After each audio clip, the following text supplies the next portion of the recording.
There is a library buried under a city that no longer exists.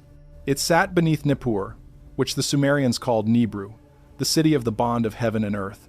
The priests who maintained it did not call themselves librarians.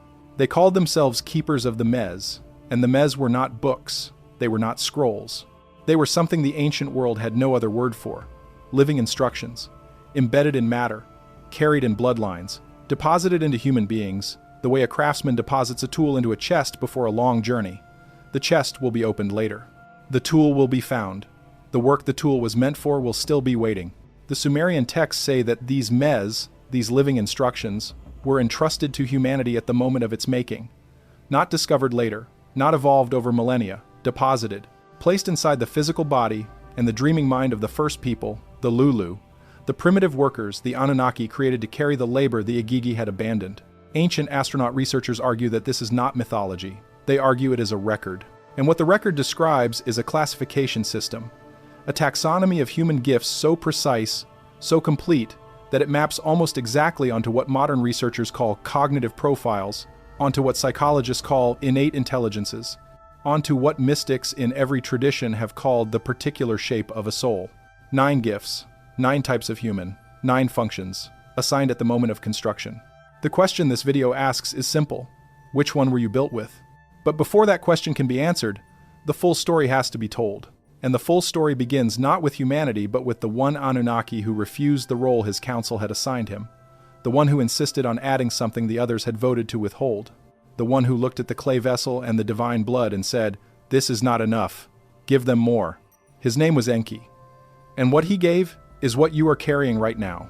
The Anunnaki Council, according to the Sumerian tablets recovered from Ashurbanipal's library at Nineveh and from the Great Dig at Nippur that produced tens of thousands of fragments across 2 excavation campaigns, was divided on the question of what to put inside the Lulu. The majority position, associated with Enlil, was function. Give them what they need to work, enough intelligence to follow instruction, enough language to receive commands, enough physical coordination to perform the labor the Igigi had walked away from, the digging, the building, the cultivation of the grain fields that fed the Anunnaki settlement. Enki disagreed. The tablets that record this disagreement are fragmentary, but the pattern across them is consistent. Enki's position was not merely that the Lulu should be more capable, his position was that the Lulu should be more like the Anunnaki themselves. Not equal to them, but carrying something of what made the Anunnaki what they were, something of the divine current, something of the original organizing intelligence that the Sumerian texts called the Nam, the essence, the thing that made a being the particular being it was, and not some other being. What Enki smuggled into the creation, and the texts do use language suggesting concealment, suggesting that not all of this was approved by the council, was a set of 9 distinct capacities, not distributed evenly, not given to all humans in equal measure. Distributed, varied, seeded across the new species the way a farmer seeds a field, planting different varieties in different rows, knowing that what the soil on the eastern slope will nourish is not what the soil on the western slope will carry. Some humans were given perception that exceeded the 5 ordinary senses. Some were given the particular relationship with language that turned naming into a kind of creation. Some were given the Enki craft itself, the capacity to make things that had not existed before. Some were given timing, the ability to feel the movement of large cycles the way other beings feel temperature or hunger. Some were given the gift of binding, of forming covenants that structured social reality. Some were given memory, not ordinary memory, but a kind of transmission capacity, the ability to carry a tradition intact across generations. Some were given the gift of breaking, the sacred disruptive function without which no system ever renews itself. Some were given the gift of tending, the stewardship capacity that keeps living systems alive. And some, the rarest, and in the Sumerian scheme the most precious, were given the gift of becoming the capacity for consciousness to expand into something the tablets struggle to name. 9 gifts. The Sumerian word that appears most consistently in context describing these capacities is gishkim, which translates roughly as sign or mark or designation. The tablets say the gishkim was placed inside each Lulu, visible to those who knew how to read it, readable in the patterns of what each person moved toward, what they returned to under pressure, what they could not help doing, even when circumstance gave them every reason to stop. Yakshin, you are carrying one of these 9 marks. This video is the instruction set for reading it. Quick pause. Something new. For the first time since the 12 codes, there is a second document. It is called the 7 resets. Every time the world was erased, matched against the 9 gifts Enki embedded in humanity, and the checklist of signs for the 8th. 4 are already active. Linked below, QR on screen. Back to the video. To understand why Enki classified the gifts the way he did, you have to understand what he was trying to solve. The Anunnaki had arrived on Earth, in the Sumerian account, somewhere between 400,000 and 500,000 years before the historical period. The texts give varying numbers, and the numbers are part of the dispute. Ancient astronaut researchers who take the tablets as literal record tend to place the arrival in the period when anatomically modern humans first appear in the fossil record, a coincidence that mainstream archaeology has no fully satisfying explanation for. But whatever the date, the situation the Anunnaki faced was this: they had come to extract something the Earth contained. The Enuma Elish and the Atrahasis both described this extraction labor as immense, as backbreaking, as the kind of work that erodes the body across generations. The Igigi, the lower-tier Anunnaki who were assigned the extraction labor, eventually refused. The tablets describe a labor rebellion. They describe the Igigi burning their tools and marching on the settlement of the senior Anunnaki at night, surrounding the compound, demanding relief. The solution Enlil proposed was a workforce. Create a being that can carry this labor, grow it from what the earth already contains.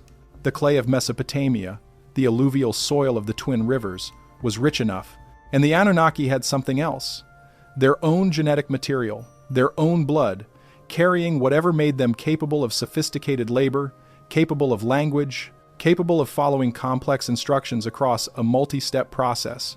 Enki was the one who understood the genetics. The tablets consistently position him as the one who knew how the blood worked, who understood the mixing, who could perform the procedure that would result in a viable being rather than a biological failure. He had done this before on other projects. The texts hint at earlier experiments, earlier versions, beings that did not hold together, beings that could not sustain themselves across generations, beings that were created and then had to be unmade. The Lulu that finally held, the version of humanity that took, was Enki's design working within Enlil's mandate.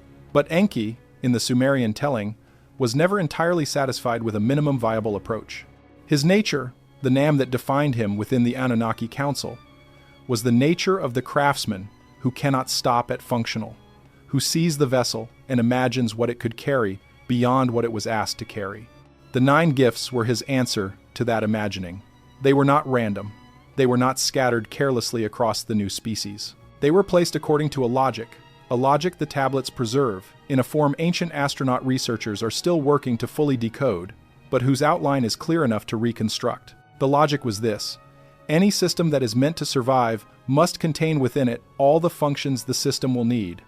A forest that has only one species of tree is not a forest, it is a crop, and crops fail. The Lulu would be a species, and if they were going to survive long enough to be useful, and long enough to eventually fulfill whatever longer purpose Enki saw in them beyond immediate labor extraction, they would need the full range of functions. Not every individual carrying every function, that would be inefficient and likely biologically impossible, but the full range distributed across the population. 9 types, 9 roles, 9 shapes of mind and capacity that, together, could sustain a civilization from its first mud brick settlement through whatever came after. This is the Sumerian classification. Not the invented schema of a modern self-help system, not the simplification of a personality typing tool designed for workplace optimization. A classification that appears, in fragmentary form, across multiple tablet traditions, across the Nippur archive, and the texts, and the Lagash administrative records, and the mythological cycles that were being copied and recopied for 2,000 years before they were finally inscribed on the clay that survived into the modern period. 9 gifts, each one a different shape, each one recognizable if you know what to look for. Each one carrying not just a capacity but a particular kind of loneliness, a particular kind of difficulty that comes with being the type you are in a world that was not always organized to accommodate you. The first one is where the Sumerian classification begins. And it begins there because Enki, in the tablets, always begins with perception. Before you can do anything with the world, you have to be able to read it, and the first gift is the gift that reads the world at a depth most people cannot reach. The first gift is called in the Sumerian tradition by a phrase that translates most directly as the deep eye. Not the eye that sees what is in front of it, the eye that sees what is behind what is in front of it, the eye that reads the surface and simultaneously reads the layer beneath the surface and the layer beneath that, and finds that all three layers are telling the same story in different languages, and that the story is about something that was placed there long before the immediate event made it visible. Modern researchers have tried to categorize this capacity under various headings. Intuition is the most common, but it is not precise enough. Intuition suggests a vague feeling, a hunch, a soft signal that may or may not be reliable. What the Sumerian classification describes is not soft, it is not vague. The deep eye, in the tablet tradition, is a reading capacity, a structured, systematic, repeatable ability to extract information from sources that other people's nervous systems do not register as information sources at all. The Atrahasis text contains a passage that ancient astronaut researchers find particularly significant. It describes Enki giving instructions to Utnapishtim, the Sumerian Noah figure, about the coming flood, but Enki cannot speak to Utnapishtim directly. There is a council prohibition against the Anunnaki warning humanity directly, a prohibition Enki disagrees with but is bound by. So instead of speaking to Utnapishtim, Enki speaks to the wall of the reed hut where Utnapishtim is sleeping. The wall hears, and Utnapishtim, lying behind the wall, hears what the wall heard. He receives the message not through direct communication but through an environmental relay, through a layer that most people would not think to listen to. Ancient astronaut researchers argue that this passage is not a metaphor. They argue it is a description of a specific cognitive capacity. The capacity to receive information through non-standard channels, to hear what the wall heard, to feel the frequency of a transmission that was not addressed to you directly but that you are, by your particular construction, able to detect. The people who carry the first gift spend their lives doing this. They walk into a room and they feel what happened in the room before they arrived. They meet a person and they know things about that person that the person has not said and would perhaps not say, things the person themselves may not be consciously aware of. They read environments the way other people read text. They pick up the residue of events, the emotional signature of choices, the faint energetic trace of things that were done or said or thought in a place before the present moment overlaid itself on top. This is not called psychic by the Sumerian classification. The tablets do not use anything that translates to that word. The term Gishkim Abzu appears in connection with this gift, Abzu being the freshwater ocean beneath the earth, the hidden deep, Enki's own domain. The Gishkim of the Abzu, the mark of the deep, the signal that comes from underneath. What the tablets are describing, in the reading ancient astronaut researchers prefer, is a nervous system that was calibrated differently from the beginning. Not broken, not defective, not overly sensitive in some pathological sense, calibrated to a different register of input, designed, at the moment of the Lulu's making, to pick up the frequencies that the majority of humanity cannot register and to do something useful with them. The problem this creates is consistent across cultures and across recorded history. The people who carry the deep eye are consistently misread by the people around them. They seem to know things they should not know. They seem to react to events before the events have fully occurred. They seem to feel things that are not, by ordinary consensus, present in the immediate environment. This makes them useful, invaluable, in some historical contexts, and it also makes them dangerous to be around, because they see through the social surfaces that most people maintain at significant personal cost, and they are not always skilled at pretending they did not see. The Sumerian classification says this explicitly. The tablets describe the deep eye type as the one who cannot unknow what they have seen. There is a phrase in the Nippur tradition, and this translation is contested, but the broad sense is clear enough, that says something like, the deep eye cannot close. Once it is opened, it opens. The seeing does not stop because the context makes seeing inconvenient. This is the feature that makes the first gift feel, to the person carrying it, like a burden as often as like a gift.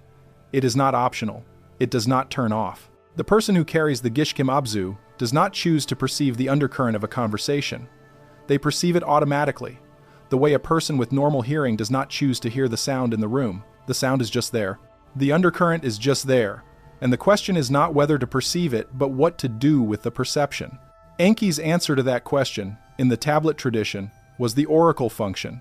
The Sumerian temple system maintained what the texts call enim gal, great speakers, individuals who were formally identified as carrying the deep eye capacity and were given a social role that legitimized their particular form of perception. The enim gal was not a priest in the ordinary sense. The enim gal was specifically the one who could read what the priests could not read.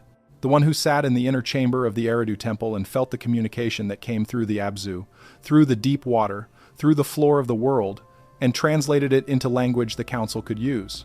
Ancient astronaut researchers note that this formal recognition, the institutionalization of deep eye perception as a legitimate and socially necessary function, disappears from the record in a particular historical period. The Enumgal tradition fragments, the oracle systems go underground, become mystery schools, become folk traditions, become the private knowledge of lineages that no longer have official standing. And what replaces them is a social norm that treats perception beyond the five ordinary senses as suspect, as delusional, as something to be medicated or suppressed or quietly managed rather than trained and deployed. The tablets, in the reading this tradition favors, say this was not accidental. The suppression of the first gift was itself a deliberate project, because a population that cannot read the undercurrent is a population that cannot detect what is being done to it below the surface of the official account. And there are, in the Sumerian tradition, forces that have a strong interest in that particular variety of blindness. But for the individual carrying the deep eye today, reading this, or listening to this, or sitting with the uncomfortable recognition that what is being described matches something they have lived with and never had a name for, the Sumerian classification offers something that the modern world rarely offers. Not a pathology label, not a therapeutic framework for managing an inconvenient trait, a designation, a gishkim, a mark that was placed inside you at the moment of your construction, by the craftsman who could not stop at functional, because he understood that a species without deep eye perceivers is a species that cannot navigate the hidden architecture of the world it inhabits. The deep eye sees what is beneath the surface of things. The first gift sees the world as it actually is, not as it presents itself. And every civilization that has ever tried to sustain itself for more than a few generations has needed people who carry this capacity, has needed someone who can walk into the room and feel what happened there before anyone arrived, and bring that information to the surface where decisions get made. If what you have just heard describes your experience of being alive, you carry the first gift, and the Sumerian tradition says this: the deep eye does not close. Learn what it is looking at. The second gift is stranger than the first, because it operates in a domain that most people assume belongs to everyone equally. Language. Everyone has language. Every human being acquires speech, forms sentences, communicates with other members of the species. Language seems like the most distributed of all human capacities, the one thing that cuts across all individual variation and makes the species recognizably one species. But the Sumerian classification identifies a particular relationship with language that is not distributed equally. A relationship that turns language from a communication tool into something the tablets call inim numun, which translates most directly as seed word, the word that plants itself and grows. The gift of naming, in the Sumerian tradition, is not the gift of speaking well. It is not the gift of eloquence, though eloquence sometimes comes with it. It is something more fundamental and more unsettling, the gift of naming things into existence, the capacity to attach a word to a thing in a way that changes the thing, or creates a space where the thing can now appear, because the space has been made for it by the act of naming it. This sounds, to the modern reader, like a pre-scientific superstition. Words do not create things. Words describe things. The map is not the territory. The word fire does not burn you. These are reasonable objections, and they are the objections that mainstream linguistics and philosophy have largely settled around. Language is representational. It points to things. It does not make things. The Sumerian tablets do not agree. And ancient astronaut researchers who have spent significant time in the Nippur archive argue that the tablets do not disagree out of ignorance. They disagree out of a specific understanding of how reality is structured at a level that modern physics has only recently begun to approach. The key passage comes from the temple hymn tradition, specifically from a hymn to Enki's domain at Eridu that was recovered in the Nippur excavations. The hymn describes Enki giving the Lulu their language capacity and says, in translation, that the scholars debate but that broadly holds. He put the inim inside them, and the inim was not the word that points to the thing, it was the word that is the same substance as the thing, because the thing and the word were made from the same source. What this means, in the reading ancient astronaut researchers prefer, is that the Anunnaki themselves operated in a universe where language and matter were not separate categories, where the organization of sound into specific patterns, what we call words, what they called inim, produced effects in the physical world not because of magic, but because the physical world was itself organized by pattern information, and sound was pattern information expressed in a medium the physical world could receive and respond to. This is not far from what modern physics describes when it talks about quantum fields organizing themselves around information states, when it talks about the observer effect, when it talks about how the act of measurement changes what is being measured. The people who carry the second gift live in this understanding instinctively. They did not learn it from physics papers. They learned it from their own experience, from noticing, repeatedly, over the course of their lives, that what they say has a particular tendency to happen. That when they name something, a problem, a possibility, a quality in another person, a shape that reality has not yet taken, the named thing tends to materialize, tends to come forward, as if the naming created the conditions for it to be visible, or as if the naming invited it into existence from wherever named things come from. The people around them notice this too, though they rarely name it directly. They notice that this particular person's words have a different weight than other people's words, that when this person says something is going to happen, it tends to happen, that when this person names what is going on in a situation, the naming somehow settles the situation, as if the articulation of the problem was already the beginning of its solution, that when this person describes a vision, not a plan, not a projection, not a reasoned forecast, but a vision, a thing they can see that does not yet exist, the vision has a peculiar way of organizing events around itself until the vision and reality converge. The Sumerian classification for this type is consistent across the tablet traditions. The innate carrier is described as the one who speaks before the thing and the thing comes after, the one whose mouth is open before the door, the one who names the empty space and the empty space fills itself. Ancient astronaut researchers argue that this is not a poetic description of charismatic leadership. It is a technical description of a specific cognitive physical interface. The person carrying the second gift is not, in this reading, doing anything supernatural. They are doing something natural that most people cannot do, accessing a layer of the world's information architecture that the second gift is calibrated to interact with. Their language capacity was built differently, not at the level of grammar or vocabulary or rhetorical skill, at the level of what Enki, in the Sumerian account, built into the Lulu's language capacity, a resonance with the deeper ordering principles of the physical world. The difficulty this creates is also consistent. The person who carries the second gift often does not know they carry it. They do not experience their naming as unusual. From the inside, it feels like observation. They are simply describing what they can see, what they can feel coming, what seems obvious to them about the shape of a situation or the nature of a person or the direction a process is moving. They are naming what is already there, as far as they can tell. The fact that what they name subsequently organizes itself around the naming does not feel like power, it feels like accuracy. But the people around them notice the gap. They notice that this person's observations tend to become true, and this noticing produces two opposite reactions, both of which the Sumerian classification predicts. Some people draw close. They want to be near the one whose naming tends to materialize, because to be near that person is to be inside the field of a reality that is somehow more organized, more coherent, more responsive than ordinary reality feels. These are the people who ask this type what they think is going to happen, what they see in a situation, what name fits what is going on, and who take the answer seriously, act on it, organize their behavior around the named possibility. Other people recoil, they sense the same capacity, and they find it threatening. Because a person whose naming tends to materialize is a person who cannot safely be lied to, who cannot be given a false account of events without the falseness registering somehow, who has a particular and disconcerting tendency to name things that were meant to remain unnamed. The second gift does not only create, it also reveals. The innate does not discriminate between naming the beautiful possible future and naming the thing that has been carefully kept in shadow. It names what it sees. And what it sees is not always what the social situation has arranged to be seen. The Nippur tradition contains a passage ancient astronaut researchers return to repeatedly in this context. It describes an individual who carries the innate being brought before a council.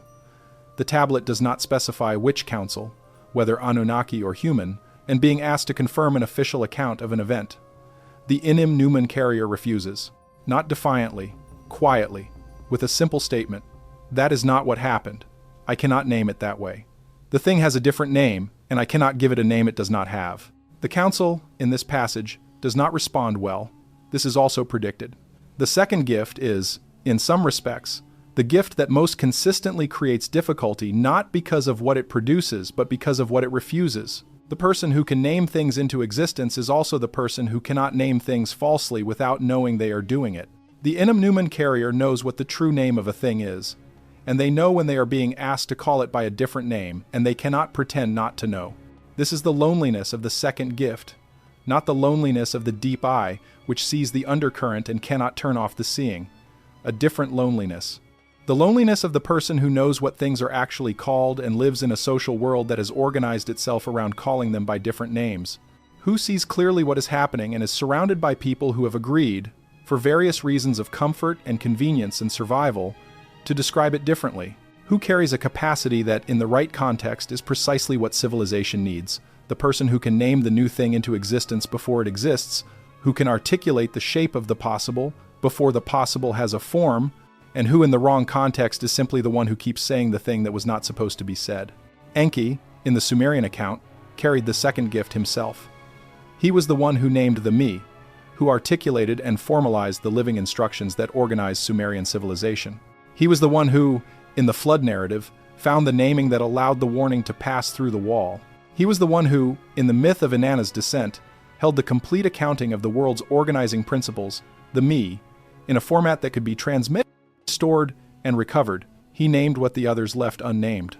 He named what the council voted to leave in shadow, and the tablets say he was consistently punished for it, not destroyed, not permanently silenced, but consistently found himself outside the consensus, outside the approved account, outside the official version of events.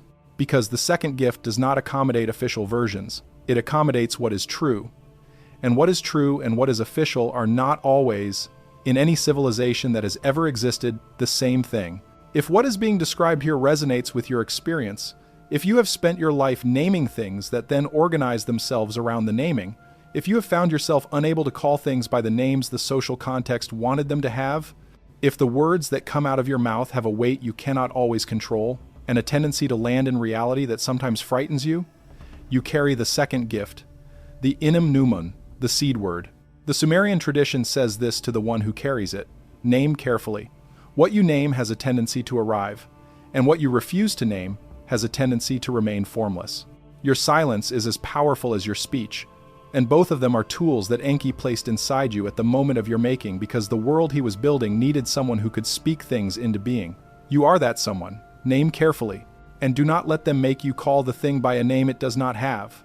The third gift is the one most cultures have recognized most consistently, because its output is visible.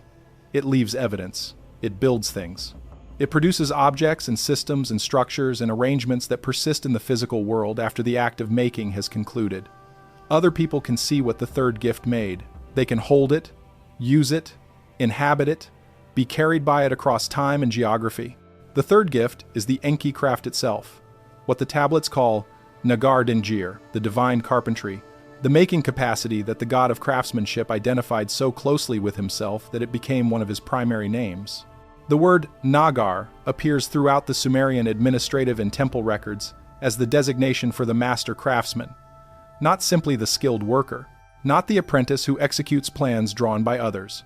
The Nagar was the one who received the internal pattern of the thing that needed to be made and externalized it, who moved the image from the inside world to the outside world and made it stable, made it hold, made it capable of persisting and functioning and serving its purpose over time. Ancient astronaut researchers pay particular attention to the phrase internal pattern in this context, because the Sumerian tablet tradition is consistent on one specific point about how the Nagar operates. The design does not come from outside. The blueprint is not delivered from an external authority. The person who carries the third gift perceives, from within, the form that wants to exist, the shape that reality is trying to take in a particular domain, and their capacity is to realize that form in physical material, to bring it through from the inside world to the outside world without losing what made it what it was in the inner perception. This is not what modern culture generally means by creativity. Modern culture tends to think of creativity as combinatorial, taking existing things and recombining them in novel ways. This is a real cognitive capacity and it produces real value. But it is not what the Sumerian classification is describing. The Nagar Dingir is not recombination. It is reception and externalization. The craftsman gift perceives something that does not yet exist. In a register that is hard to describe verbally, it is not quite a visual image, not quite a conceptual structure, not quite an emotional sense, and then works systematically, over time, with whatever materials are available, to make the perceived thing real. People who carry the third gift often report that the making process feels like discovery rather than invention, like they are finding something that was already there, already fully formed, waiting for them to realize it. The sculptor who said he was simply removing what was not the figure, that the figure was already in the stone, was describing this experience. The mathematician who said a beautiful theorem was not constructed but uncovered, recognized, as if it had been waiting to be seen, was describing this experience. The architect who said the building told her what it wanted to be, that she was simply the instrument of the building's own intention to exist, was describing this experience. In every case, the maker who carries the third gift experiences the process from the inside as something other than autonomous creation. Not passivity, the work is enormous, the technical demands are real, the hours of craft that must be accumulated before the gift can fully express itself are a lifetime's investment. But the source of the thing being made feels, to the maker, like it is coming from somewhere other than their own deliberate planning. Like they are in contact with something that wants to be made, and they are the particular human instrument through which the making wants to happen.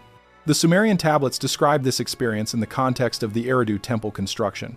The founding of Eridu, the first city in the Sumerian tradition and one of the oldest continuously inhabited settlements on Earth according to the archaeological record at the actual site in southern Iraq, was accompanied by a story about the master craftsman who built it. The tablets say these craftsmen did not work from plans. They worked from what the tablets call dimsu, the inner seeing, and what they externalized from the dimsu was not what they had decided to make, but what they had perceived needed to exist in that location to serve the functions of the settlement. The walls they built were walls that wanted to be walls. The channels they cut were channels that wanted to carry water. The granaries they shaped were granaries that wanted to hold the surplus of the season. Ancient astronaut researchers argue that this is not a mystical description of construction labor. It is a technical description of a cognitive profile. The Nagar type receives the inner pattern and externalizes it. The inner pattern is not random. It is responsive to the environment, to the materials available, to the functions that need to be served. The maker is not making what they want to make. They are making what the situation is asking to have made. And they can perceive what the situation is asking because the third gift is a perception-making bridge, a direct line between what the world needs to have realized and the human hands and mind, and accumulated skill that can realize it. The difficulty that comes with the third gift is different from the first two. It is not primarily social in the way that the deep eye's difficulty is social, or relational in the way that the naming gift's difficulty is relational. The difficulty of the third gift is fundamentally internal. It is the difficulty of being someone whose primary experience of being alive is making, who cannot not make, for whom the inner perceptions of things that want to exist are a constant pressure, a constant pull toward externalizing, in a world that does not always have room for what wants to be made. The tablets describe this. The Nagar Dingir type is described as the one who is never finished, never done, not because they are perfectionists in the ordinary self-defeating sense, but because the inner perceiving does not stop. There is always another form waiting.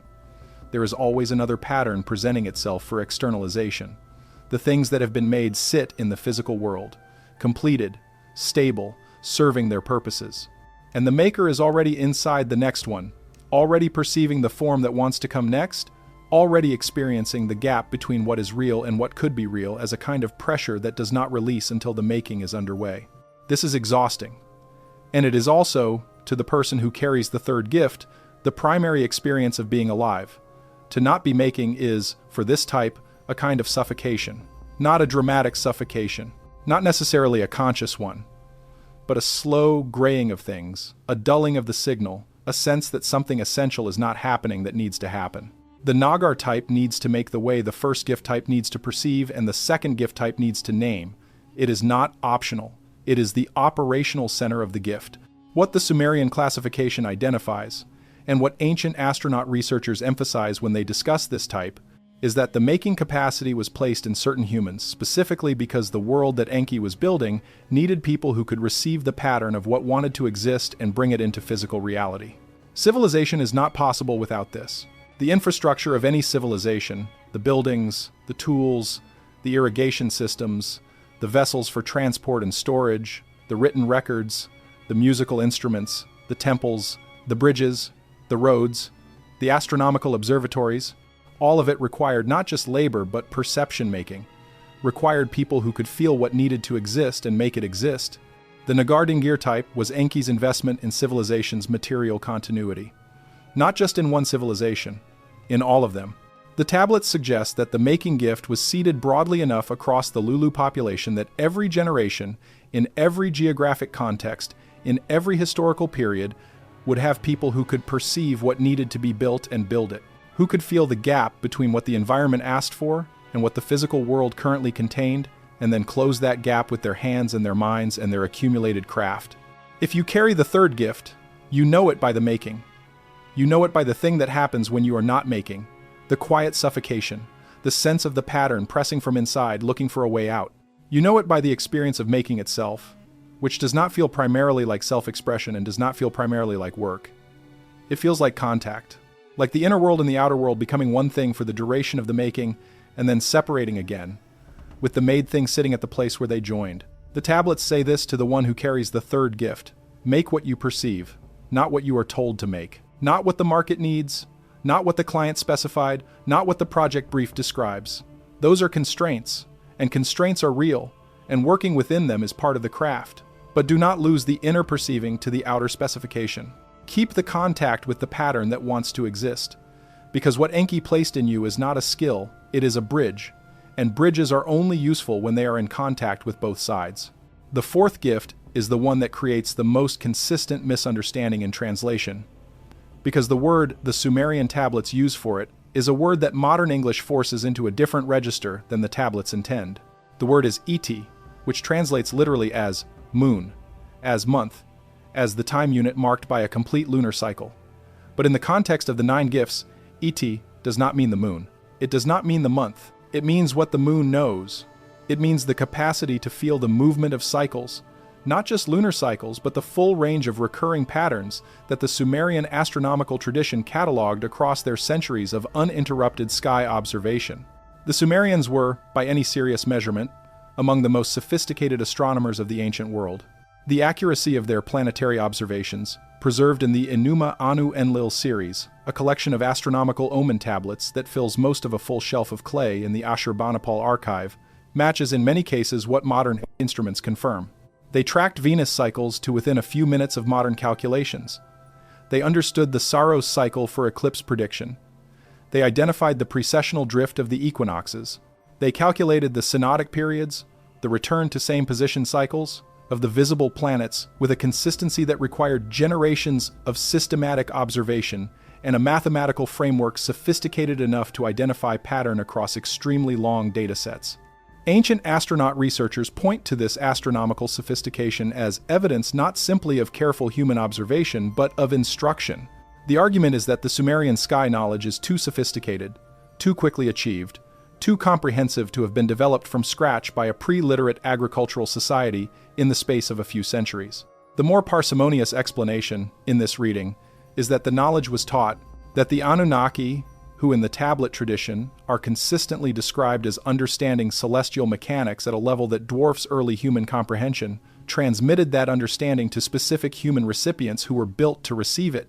The fourth gift is the gift of those specific recipients, the ET capacity, the timing sense, the ability to feel the movement of cycles in the body, in the nervous system, as a direct somatic experience rather than an intellectual calculation. The people who carry the fourth gift do not figure out where a cycle is. They feel where a cycle is. They do not calculate when something is about to shift. They know when something is about to shift, the way you know when a sound is about to stop, not through analysis, but through the direct perception of a pattern moving toward its next phase. This capacity is extraordinarily difficult to explain to people who do not carry it, because it operates below the level of articulation. The id type cannot always tell you how they know that this is not the time, or that the window is about to open, or that the thing that has been building for months is now within a few days of resolution. They know it the way a sailor with long experience knows the weather by the color of the water and the feel of the air and the behavior of the birds, not through a single clear signal, but through the synthesis of many small signals that have been read and reread until the pattern behind them is as familiar as a voice. The tablets describe the ed capacity in the context of agricultural timing, which was the most immediately practical application in the Sumerian world. The Sumerian agricultural calendar was not a fixed schedule applied uniformly across years. It was a responsive reading of actual conditions, adjusted season by season based on river levels, cloud patterns, and the behavior of migratory birds that the Sumerian farmer understood as reliable indicators of the season's true timing. The person who could feel when to plant, when to harvest, when to move the herds to higher ground before the season shifted, this person was not performing a calculation. They were reading the world directly, through a perceptual layer that had been calibrated in Enki's making of the Lulu, to receive temporal information the way the first gift receives environmental information and the second gift receives linguistic material information. But the tablets are also explicit that the ET capacity is not only about agricultural cycles. The Nippur tradition contains a passage that ancient astronaut researchers find particularly significant. It describes a person who carries the ET gift in the context of a political crisis, a moment when the city is under external pressure and the council is trying to decide when to act. The ET carrier is not asked about tactics. They are not asked about strength or negotiation or supply lines. They are asked one question: when? And the answer they give is not based on assessment of the available information. It is based on what they feel, and what they feel is that the cycle has not yet turned, that the pressure outside the walls will break of its own accord, that the time to act is not this season but the next. The council, according to the tablet, ignores this. They act on their own assessment of the military situation, rather than on the timing sense of the person built to read cycles. And the tablets record the outcome with a brevity that functions as commentary. The action failed. The next season, the external pressure broke on its own. The window the ET carrier had identified was real. The council's analytical assessment of the situation was not wrong about the facts. It was wrong about the timing. Ancient astronaut researchers argue that this is the consistent pattern with the fourth gift. The ID carrier is not primarily an analyst. They are primarily a timer. Their value is not in what they can figure out about a situation, but in when they can feel the situation is ready to shift. And this is, in almost every organizational and social context, a deeply undervalued capacity, because timing is invisible until the moment has passed, and after the moment has passed, it looks either like luck or like retrospective wisdom, rather than like what it actually was. A nervous system that was calibrated to feel the movement of cycles and that, if listened to, would have said, "This is not yet the moment," or "This is exactly the moment," with an accuracy that has nothing to do with luck and everything to do with what was placed inside that particular person at the moment of their making. The loneliness of the fourth gift is the loneliness of the out of sync. The id type moves at the speed of cycles, not at the speed of urgency. They experience the social pressure to act before the time is right as a genuine physical discomfort, a kind of wrongness that they struggle to articulate because the signal is somatic, felt in the body, and the language that would explain it to others is not available. I can feel that it is not time yet is not a satisfying answer when resources are being committed, when competitors are moving, when the organization's momentum is demanding action. And so the ID carrier is often overridden, their felt sense of timing dismissed as hesitation or conservatism or failure of nerve, and the overriding consistently produces the outcome the tablets recorded. Action before the window was open, followed by expensive failure. But the other side is also recorded. The moments when the ED carrier's felt sense of timing was followed, when the organization or the family or the community waited even though every analytical assessment said to move, when they moved only when the person calibrated to read cycles said it is now, these moments tend to produce a different kind of outcome. Not always dramatic success, not always triumph, but the distinctive quality of action that was taken at the right moment. Less resistance, cleaner execution, a sense that the conditions were prepared for what was being done rather than having to be forced into accepting it.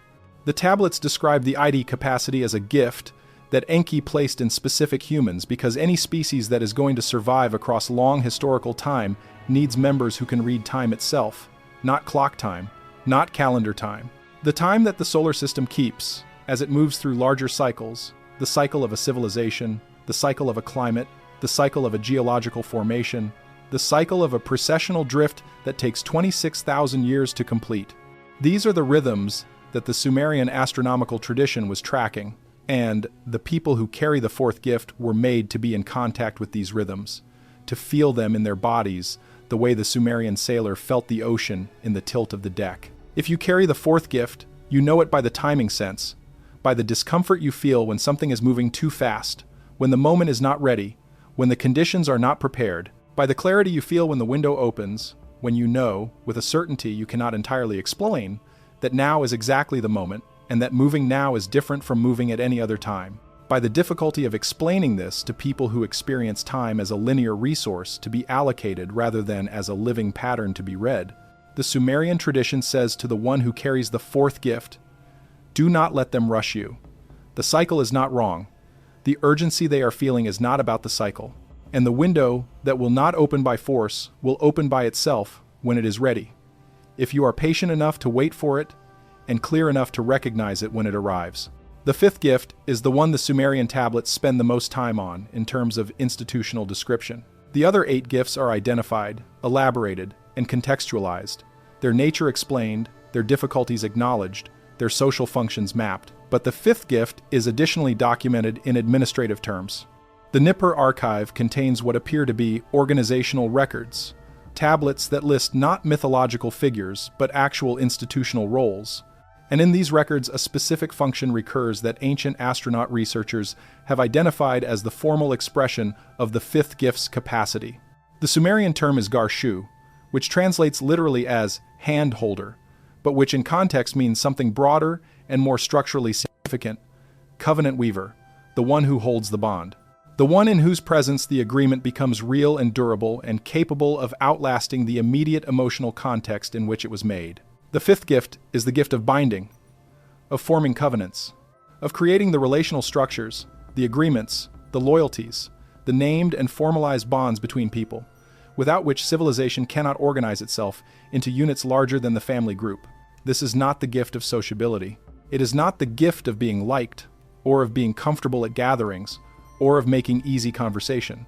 Those capacities are distributed broadly and are not what the Sumerian classification is identifying here. The fifth gift is something more specific and more structural: the capacity to feel what a relationship requires in order to hold, and to speak and act in a way that allows the relationship to hold. The garshu carrier is the one who knows, in any given group of people, what the relational architecture of the group actually is, not what the formal hierarchy says it is, not what the organizational chart specifies. What it actually is, which relationships are load-bearing, which agreements are in tension, which bonds are strong enough to carry weight in a crisis, and which ones will fail under pressure. This is not intellectual analysis. It is a felt perception, specific to this type, of the connective tissue of any human system they inhabit. Ancient astronaut researchers point to the Atrahasis flood narrative as the site of the fifth gift's most dramatic appearance in the Sumerian record. The survival of humanity in that narrative requires not only Utnapishtim receiving the warning, which is the first gift's story, and not only Enki finding the language to transmit the warning through the wall, which carries elements of the second gift, but a specific act of binding. Utnapishtim has to convince other people to join him in the ark, not by explaining the flood, because he cannot explain the flood without revealing the Anunnaki warning, which is prohibited. He has to do it through relationship, through the existing bonds of loyalty and trust that he has built with specific people over time.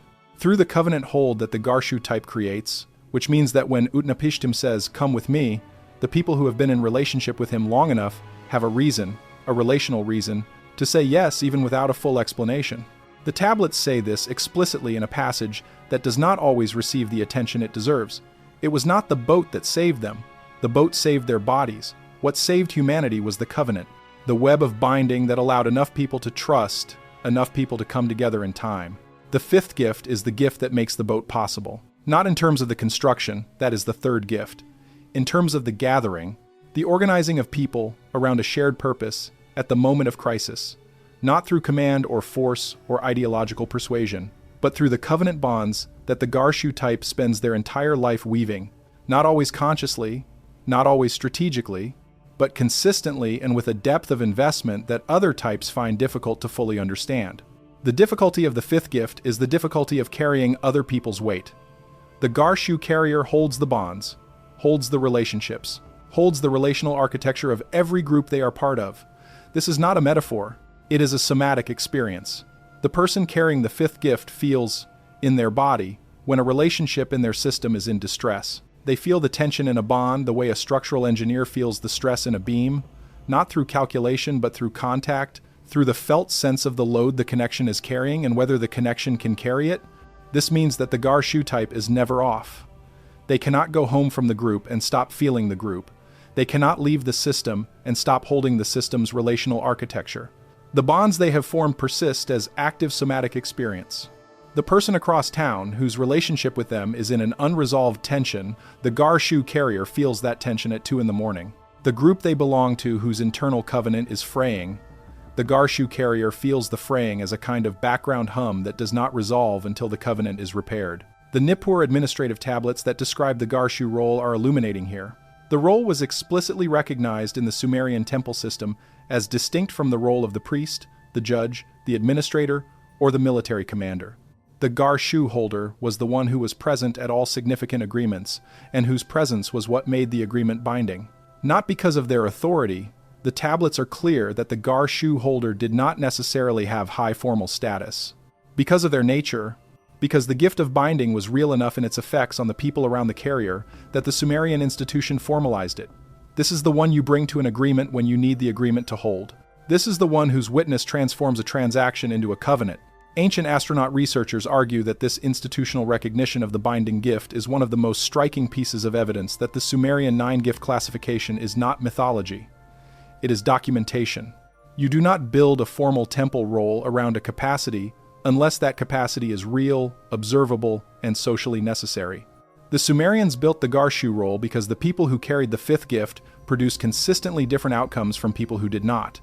Their agreements held longer, their groups survived larger stresses, their coalitions maintained coherence through circumstances that dissolved other coalitions, and the practical administrative mind of the Sumerian temple system recognized this difference and formalized it. The bonds that the 5th gift weaves are not magic. They are the product of a specific cognitive relational capacity. The ability to perceive what a relationship needs in order to hold and to act consistently in ways that provide what the relationship needs. This is more specific and more demanding than general kindness or general social skill. It requires the gar-shu carrier to feel, repeatedly and accurately, what is missing in a connection, and to do the particular thing that fills the gap, which is different in every relationship and requires the kind of ongoing attentiveness that most people reserve only for the relationships they are in crisis about. The gar-shu type gives that attentiveness continuously across the full web of their connections, because they cannot not feel what the web requires. The tablets say to the one who carries the 5th gift, know that the bonds you hold are real. Know that the relational architecture you carry in your nervous system is load-bearing for the people around you in ways they may not acknowledge and may not even be conscious of. And know that the weight is real, and that you are allowed to feel the weight, and that feeling the weight is not weakness. It is the accurate perception of what you are carrying, which is the structural foundation of any human system you are part of. You were built to hold the bonds. This is not a metaphor for being nice. It is a technical description of what Enki placed inside you. And every civilization that has ever held itself together across multiple generations has needed people who carry what you carry, has needed the gar-shu, has needed the one who knows what the web requires and provides it. There is something the Sumerian classification does that modern personality systems rarely do, and it is worth pausing on before going further. It does not rank the gifts. It does not suggest that any of the 9 is more valuable than the others, more evolved, more spiritually advanced, more practically useful. The tablets present them as a set, a complete system that requires all 9 to function as designed. This is important because the natural human tendency, when encountering a classification of human types, is to immediately assess which type is the good one, which one represents the apex, which one would a fully developed, maximally functional, wisest human being turn out to be. And the Sumerian system refuses this question. The 9 gifts are 9 functions. A system that has only the 1st gift and lacks the 5th will perceive accurately and hold nothing together. A system that has only the 3rd gift and lacks the 7th will make endlessly and never clear the space for what needs to be unmade. A system that has only the 9th gift and lacks the 6th will expand in consciousness and carry nothing forward for the generations that follow. The Nippur tablets that describe the 9 gifts collectively use a metaphor that ancient astronaut researchers find highly significant. The tablets compare the 9 types to the 9 heavens, a cosmological concept in Sumerian thought that describes not 9 separate locations but 9 layers of a single reality, each one required for the others to maintain their coherence. Remove any layer and the structure collapses, not gradually, all at once. Because the heavens are not independent, they are a unified system in which each element is part of what holds every other element in place. This is also what the 9 gifts are, a unified system, distributed across a species, designed, in the Enki tradition, to give the species all the functional capacities it needs across the full range of challenges it will face. The deep eye to read what is hidden, the naming gift to articulate what needs to exist, the making gift to build it into the physical world, the timing gift to know when to move, the binding gift to hold the human web together through the movement, and 4 more gifts that carry the full project across time, the 6th, 7th, 8th, and 9th gifts, each with their own specific function in the larger system. Before those 4 are described, it is worth sitting with the 5 that have been named, because what is being described is not a wheel of personality types designed to improve workplace dynamics or romantic compatibility. It is a technical taxonomy of what humanity needs in order to survive across long historical time, in order to carry something real, something alive, something of genuine value, across the catastrophes and the resets and the collapses that the Sumerian tradition says are cyclical, inevitable, and survivable only by a species that has distributed the right functions across enough individuals that no single catastrophe can eliminate them all. The Enki project, in the reading ancient astronaut researchers' favor, was not primarily a labor extraction scheme. The labor extraction scheme was Enlil's requirement. What Enki embedded inside the Lulu was something with a longer horizon, a species designed to carry forward a certain quality of consciousness, a certain range of capacities, across whatever the cycle of this world produces. And the 9 gifts are the tools he put inside that species to make the long carry possible. This is why the classification matters, not for self-understanding in a therapeutic sense, though that value is real, for function, for recognizing what role you are built to play in a system that is larger than any individual lifetime, that is operating on a timescale that the ordinary human mind can barely hold, and that requires people who know what they carry in order to carry it well. The 6th gift is where the long carry becomes explicit. The transition from Gift 5 to Gift 6 marks a shift in the Sumerian classification's focus. The first 5 gifts are primarily oriented toward the present moment, toward what happens in real time between people and their environment, their language, their creative capacity, their reading of temporal cycles, their relational webs. They are the gifts of engagement, of contact with the living world as it currently presents itself. The final 4 gifts are oriented differently. They face a direction that the first 5 do not face as directly.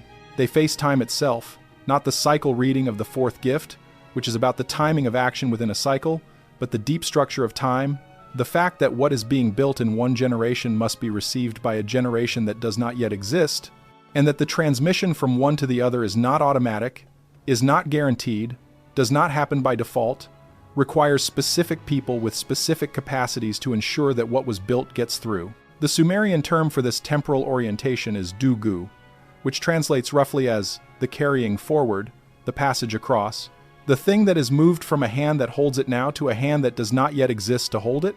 The tablets describe the dugu as a fundamental obligation, not of all people, but of the people who carry the final 4 gifts, who were specifically built with their faces toward the next generation rather than only toward the present moment.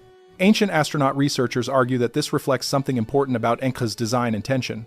If the species was only built with first 5 gift types, it would be capable of everything a generation needs in real time. It would perceive accurately, name powerfully, make with beauty and precision, time its movements well, and hold its relational architecture together. It would be a remarkable species for a single generation. And then it would reset, because nothing would carry across. The knowledge would die with the knowers. The capacity would die with the capacitated. The wisdom would die with the wise. What keeps that from happening is the final 4 gifts. What keeps any civilization from being a brilliant, isolated episode rather than a thread in a longer narrative is the presence of enough dugu carriers to ensure that what is built in one period passes intact into the next. And the 6th gift is where this carrying capacity begins. The Sumerian tradition has a specific way of describing what happens to a civilization that loses its dugu carriers. The tablets do not call it decline, they call it the thinning of the thread. The thread, being the continuous line of transmission that connects generation to generation, the invisible inheritance that carries not just information, but the capacity to receive and use information, the living tradition that keeps the knowledge alive not as a stored record but as an operational capacity in a breathing human being. When the thread thins, the tablets say, what survives is the shell, the outer form, the ceremony without the understanding behind the ceremony, the text without the context that gives the text meaning. The building without the knowledge of why the building was built in that particular alignment, facing that particular direction, incorporating those particular proportions, the inherited form that the present generation performs accurately and understands incompletely, because the carrier of the sixth gift, the one who held the living understanding, has not been recognized, has not been trained, has been allowed to grow up without knowing what they carry and without being handed the thread they were built to hold. This is not a description of a historical phenomenon remote from the present. Ancient astronaut researchers who work with the Sumerian tradition argue that what the tablets describe as the thinning of the thread is what they observe in the present period, in the second decade of the 21st century, across virtually every traditional culture that has survived into the industrial era. The forms exist, the ceremonies continue, the texts are preserved and studied and translated and commented on, but the living thread, the direct transmission of a living understanding from a carrier who holds it to a carrier who is built to receive it, has thinned to the point where the continuation of the tradition is no longer guaranteed. This is the context in which the sixth gift becomes urgent rather than simply interesting. This is the context in which understanding whether you carry it is not a matter of self-knowledge for its own sake, but a matter of practical consequence for something much larger than any individual life. The thread carries something the record cannot carry alone. The record tells you what was known. The living transmission tells you how to know it. And these are not the same thing. The Sumerian tradition understood this distinction with a clarity that the modern archival mind tends to miss. Because the modern archival mind has been trained to trust the record more than the knower, the Sumerian tradition trusted both. Trusted the clay tablet and trusted the living body that could read the clay tablet not merely as information but as instruction. The sixth gift is the gift of the living body that carries the instruction forward. But before that gift is described, something needs to be said about why the carriers of these gifts have historically been the first to disappear when the world resets. Before the sixth gift, stop. What you just heard only makes sense next to the full record of what happened to these carriers when the resets came. One reset specifically targeted the people built to hold the thread. 4 already logged. It is all in the 7 resets, linked below. Come back. QR on screen. The sixth gift is the one the tablets describe most urgently. Not because it is more valuable than the others. The Sumerian classification, as has been established, does not rank the gifts, but because it is the most vulnerable. Because the capacity it represents is the one that breaks first when a civilization enters a period of disruption. Because the carrier of the sixth gift is, in almost every historical context, the first one to be displaced, to be moved, scattered, absorbed, eliminated, and therefore the first whose function is lost from the system. The Sumerian term is Nar-Lugal, which translates most directly as the singer of kings, but which in the tablet tradition means something considerably more substantial than court entertainment. The Nar-Lugal was the official carrier of the tradition, the living repository, the one whose primary function was not to create new knowledge but to hold existing knowledge in a form that kept it alive, not as a stored record but as an operational capacity, a living inheritance that could be transmitted to the next generation of carriers, the way a flame is transmitted from one torch to the next, requiring not a description of fire but the fire itself. The gift of carrying is not, in the first instance, a cognitive gift in the way the first 3 gifts are cognitive gifts. It is not primarily a perceptual capacity like the deep eye, or a language reality interface like the naming gift, or an inner pattern reception like the making gift. It is something closer to what modern researchers might call an embodied knowing, a form of intelligence that lives in the body, in the nervous system, in the practiced repetition of specific acts until the knowing is in the muscle and the bone and the automatic response, and not only in the deliberate mind. Ancient astronaut researchers pay particular attention to the oral tradition evidence in this context. The Sumerian tablets themselves are a written record, but the tablets repeatedly reference an earlier tradition that was not written. That was carried. The phrase appears in several temple hymns, what the mouth passes to the ear, not what the stylus marks on clay, what the mouth passes to the ear, in a specific context, from a carrier who holds the living form to a recipient who is built to receive and hold it in turn. This is what the sixth gift is for. Not all people are built to be Nar-Lugal carriers. The gift is specific. The people who carry it experience the tradition they have received, not as information about something, but as something itself. They are not carrying a description of the fire. They are carrying the fire. And they know, in their bodies, when the fire is being transmitted correctly and when it is being distorted, not because they have memorized a checklist of correct forms, but because the distortion feels wrong at a level below conscious analysis.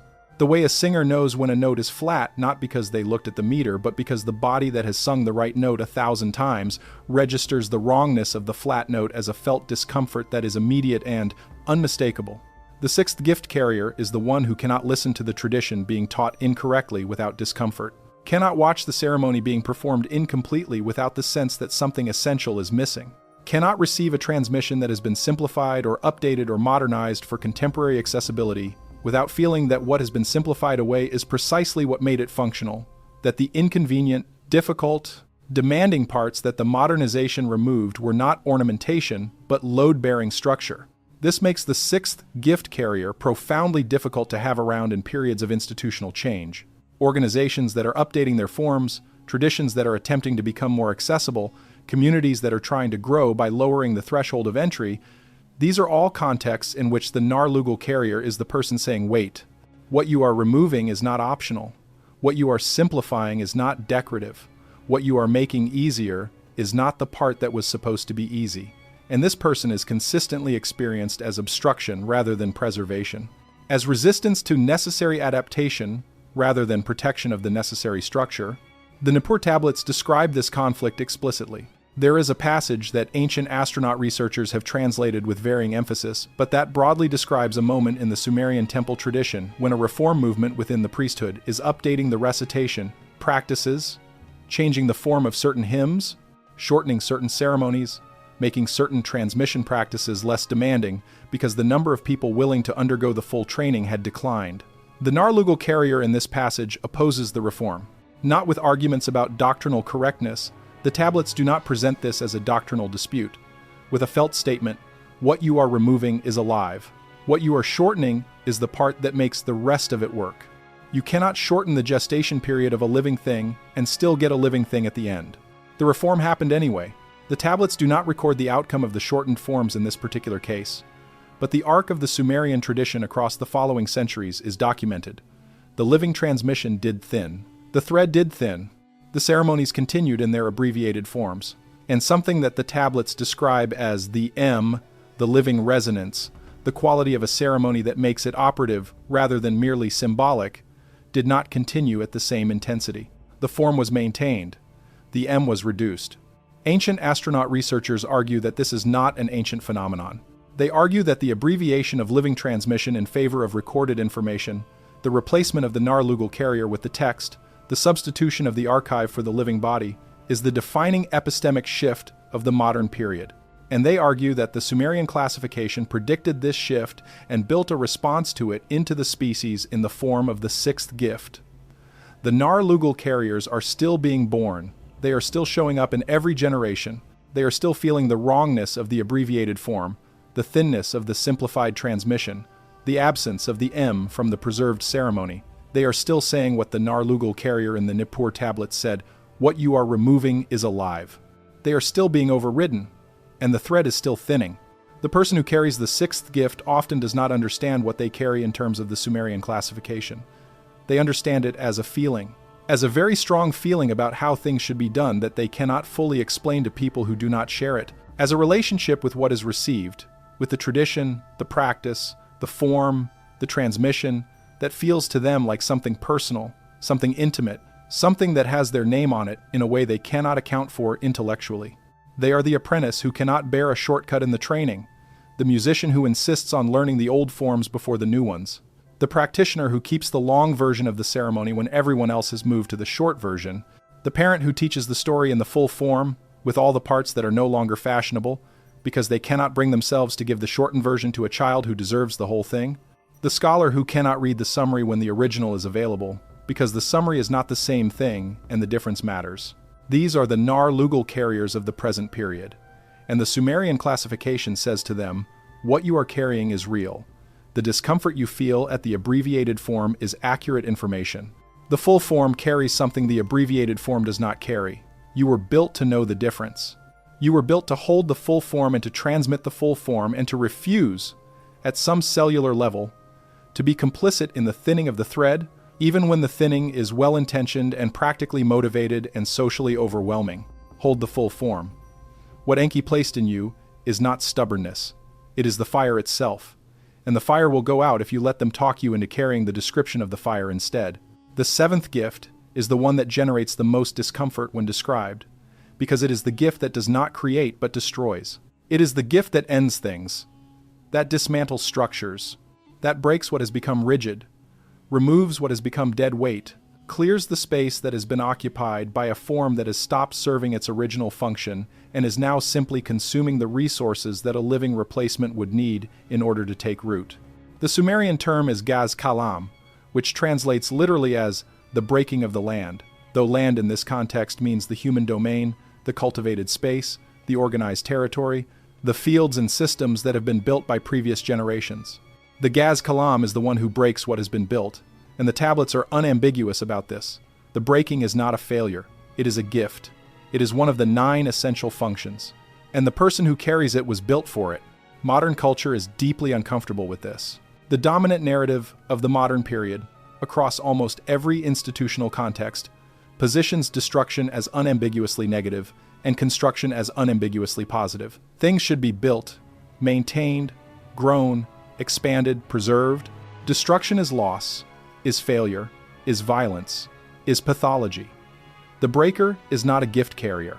The breaker is a problem to be managed, a disruptive force to be contained, an individual whose tendency toward demolition reflects some psychological wound or ideological extremism that should be treated or suppressed. The Sumerian classification disagrees. Not about the value of construction, the third gift is honored as much as the seventh, but about the relationship between them. The tablets describe the Nagar and the Gaz Kalam as working in sequence, as functionally interdependent, as 2 aspects of a single process that cannot be separated without breaking the process. The maker makes. The breaker breaks. And then the maker makes again, in the space that the breaker has cleared, with the energy that the breaking has released, building something new that could not have been built while the old thing was still occupying the space. This is not a metaphor. Ancient astronaut researchers who approach the Sumerian tablets with a systems thinking framework argue that the Enki classification is describing a literal design requirement that any self-sustaining system that is going to persist across long time periods must include within it a breaking function as well as a building function. The forest that has no fire is not a more preserved forest, it is a forest in accumulation, accumulating deadfall, accumulating the old growth that is shading out the seedlings beneath it. Building the fuel load that will eventually produce not a managed clearing burn, but a catastrophic fire that takes everything. The Gaz Kalam function, in this reading, is the controlled burn, the breaking that happens on a scale and at a timing that allows regeneration rather than preventing it. This is why Enki put the 7th gift in the species. Not as a mistake, not as a byproduct of some other design goal, deliberately as a required function. Because a species that can only build and cannot break will accumulate its own deadfall, its own institutional rigidities, its own calcified forms, its own structures that have stopped serving their original purpose and are now simply consuming the energy that could be going to something alive. The tablets describe the Gaz Kalam carrier with a consistency across the different textual traditions that suggests this is one of the more precisely documented gifts. The Gaz Kalam carrier sees dead wood. This is how the tablets describe it. Not with this metaphor specifically, but with a sense of perception that identifies what has stopped being alive in a system. The form that is being maintained out of institutional inertia. The role that stopped serving its function 2 generations ago but has not been eliminated because the people in the role have protected it. The tradition that has become a habit rather than a living practice. The structure that was built for circumstances that no longer exist and is now simply an obstacle to the new circumstances adapting properly. The Gaz Kalam carrier sees this clearly, with a clarity that most people around them find uncomfortable, because most people are inside the form that the breaker is identifying as dead. Most people have adapted to the rigid structure, have built their lives, their identities, their livelihoods inside and around the calcified form. And the person who arrives and identifies the form as having stopped serving its function, who says clearly and specifically, and often loudly, that what is being maintained here is dead weight, not living tradition, is not a welcome presence. The Sumerian tablets document this clearly. The Gaz Kalam carrier is consistently described as the one who is not wanted until the system fails, until the accumulation of deadfall has produced the catastrophic fire that takes everything, and the people inside the burned system look around and realize that the person who kept saying this needed to be cleared was correct, was not a nihilist, was not a destroyer for the love of destruction, was carrying the perception of where the deadfall had accumulated and trying to create the conditions for a managed clearing rather than a catastrophic collapse. Ancient astronaut researchers identify a specific tablet passage in the Nippur archive as the clearest statement of the 7th gift's function. The passage describes a council Anunnaki or human. The context is ambiguous, in which one member keeps insisting that a particular structure of the settlement has become a liability rather than an asset, that what was built for early conditions is now preventing the adaptation that later conditions require, that the settlement will either clear this structure deliberately or have it cleared by the outside pressure that is building against it. The council ignores this member for multiple sessions. The outside pressure builds, the structure is eventually cleared by the pressure rather than by deliberate action. And the tablet notes, in its economical way, that the clearing by pressure was more costly than the deliberate clearing would have been, and that the member who had been identifying the problem was not wrong. The Gaz Kalam carriers of the present period carry a particular kind of suffering, not the suffering of the deep eye carrier who cannot stop seeing the undercurrent, not the suffering of the naming gift carrier who cannot call the thing by a false name. A different suffering, the suffering of seeing clearly where the dead weight is and being unable to communicate the seeing in a way that moves anyone until it is too late and the clearing happens catastrophically rather than cleanly. And also a particular kind of guilt, because the Gaz Kalam carrier often does break things, and the things they break were inhabited by real people who had real investments in them, and the breaking causes real pain. Even when the breaking is the correct action, even when the clearing is necessary, even when the alternative was a more catastrophic clearing later, the breaking still breaks. The people whose structures were broken are still affected. And the Gaz Kalam carrier, who feels this, who is not indifferent to the pain the breaking causes, lives with the weight of what they cleared long after the clearing was necessary and correct. The Sumerian tradition says to the one who carries the seventh gift, the breaking is real, the pain it causes is real, and the alternative to the deliberate clearing that comes too early is the catastrophic collapse that comes too late. You were not built to be a destroyer. You were built to be a clearer, to do the work that allows the regeneration to happen before the collapse forces it.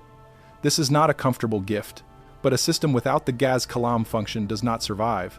It accumulates, it collapses, and whatever was alive in it does not survive the collapse. The seventh gift sees the deadfall.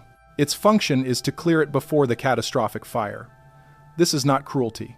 It is the most forward-facing form of care that exists, the care that acts before the pain, rather than waiting for the pain to force the action.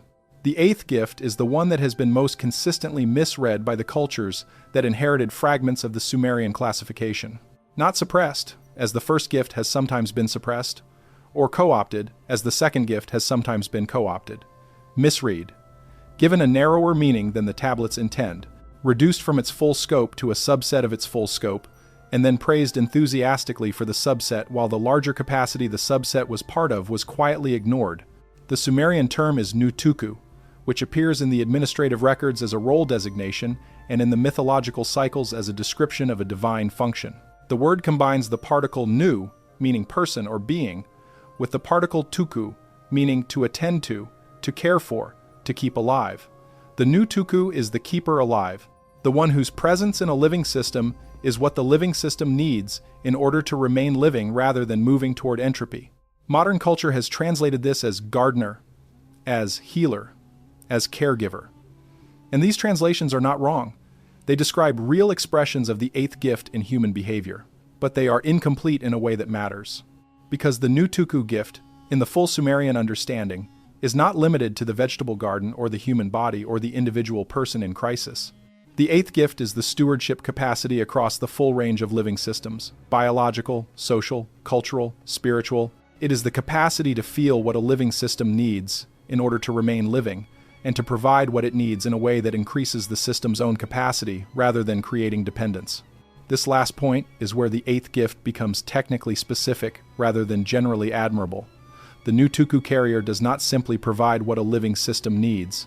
They provide it in a way that strengthens the system's own capacity to provide for itself. This is the distinction between the caregiver who fosters dependence and the steward who fosters capacity. Between the healer who becomes necessary and the healer who works toward their own obsolescence. Between the garden that cannot survive without constant intervention and the garden that has been tended until its own internal ecology is robust enough to largely maintain itself.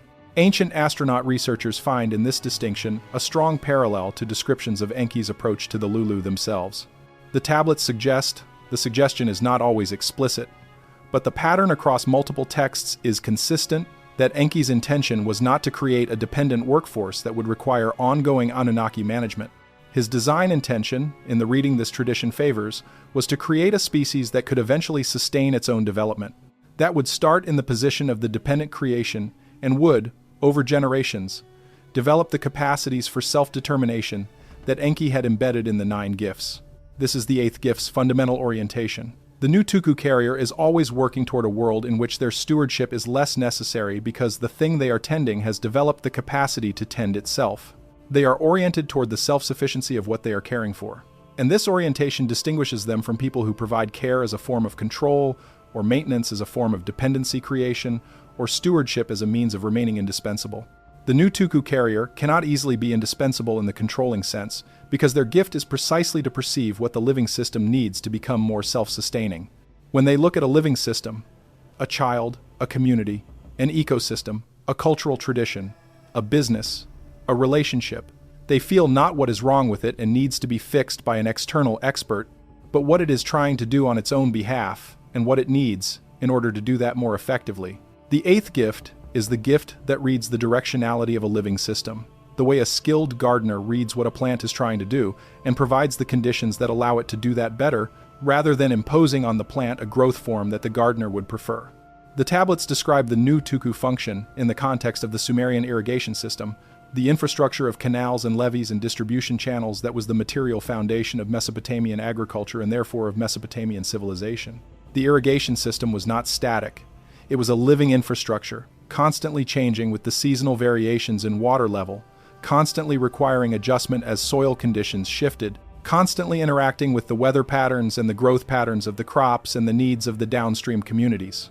The new Tuku carriers in the Sumerian administrative tradition were the ones responsible for reading this living system and responding to what it needed, not by imposing a fixed management plan, but by developing the sensitivity to the system's own signals that allowed them to respond appropriately to conditions that no plan could fully anticipate. Ancient astronaut researchers argue that this is the model for how the 8th gift operates across all domains. The new Tuku carrier is not an expert in the conventional sense, a person with a fixed knowledge base who applies standardized interventions to a problem category. They are a reader of the living system they are tending. Their knowledge is relational rather than abstract. It lives in the ongoing attentiveness to the specific system in front of them, to its history, its current state, its tendency, its directionality, what it is trying to do on its own behalf, and their response emerges from that attentiveness rather than from a prior decision about what the system needs. This makes the new Tuku carrier invaluable in certain contexts, and almost invisible in others. In contexts where living systems are being managed by people who read them well, the 8th gift carrier's contribution tends to look effortless. The garden thrives, the community holds together, the organization navigates difficulty with a resilience that observers attribute to good management, but which is actually the sustained attentiveness of someone whose gift is precisely to feel what the system needs and provide it. The effortlessness is a sign of the gift functioning correctly, and because the functioning is effortless, it is not always recognized as a contribution at all. The difficulty of the 8th gift is twofold. First, the attentiveness is not optional. The new Tuku carrier does not choose to feel the living systems in their care. They feel them the way the first gift carrier feels the undercurrent in a room, automatically, continuously, with a somatic intensity that does not switch off when the caring context is no longer officially present. The parent who carries the 8th gift is feeling their child's state at 3 a.m, even when the child is healthy and asleep in the next room. The organizational steward who carries the 8th gift is feeling the organizational ecology on weekends and holidays. The healer who carries the 8th gift is holding their patients in their nervous system long after the appointment has ended. This is not a choice.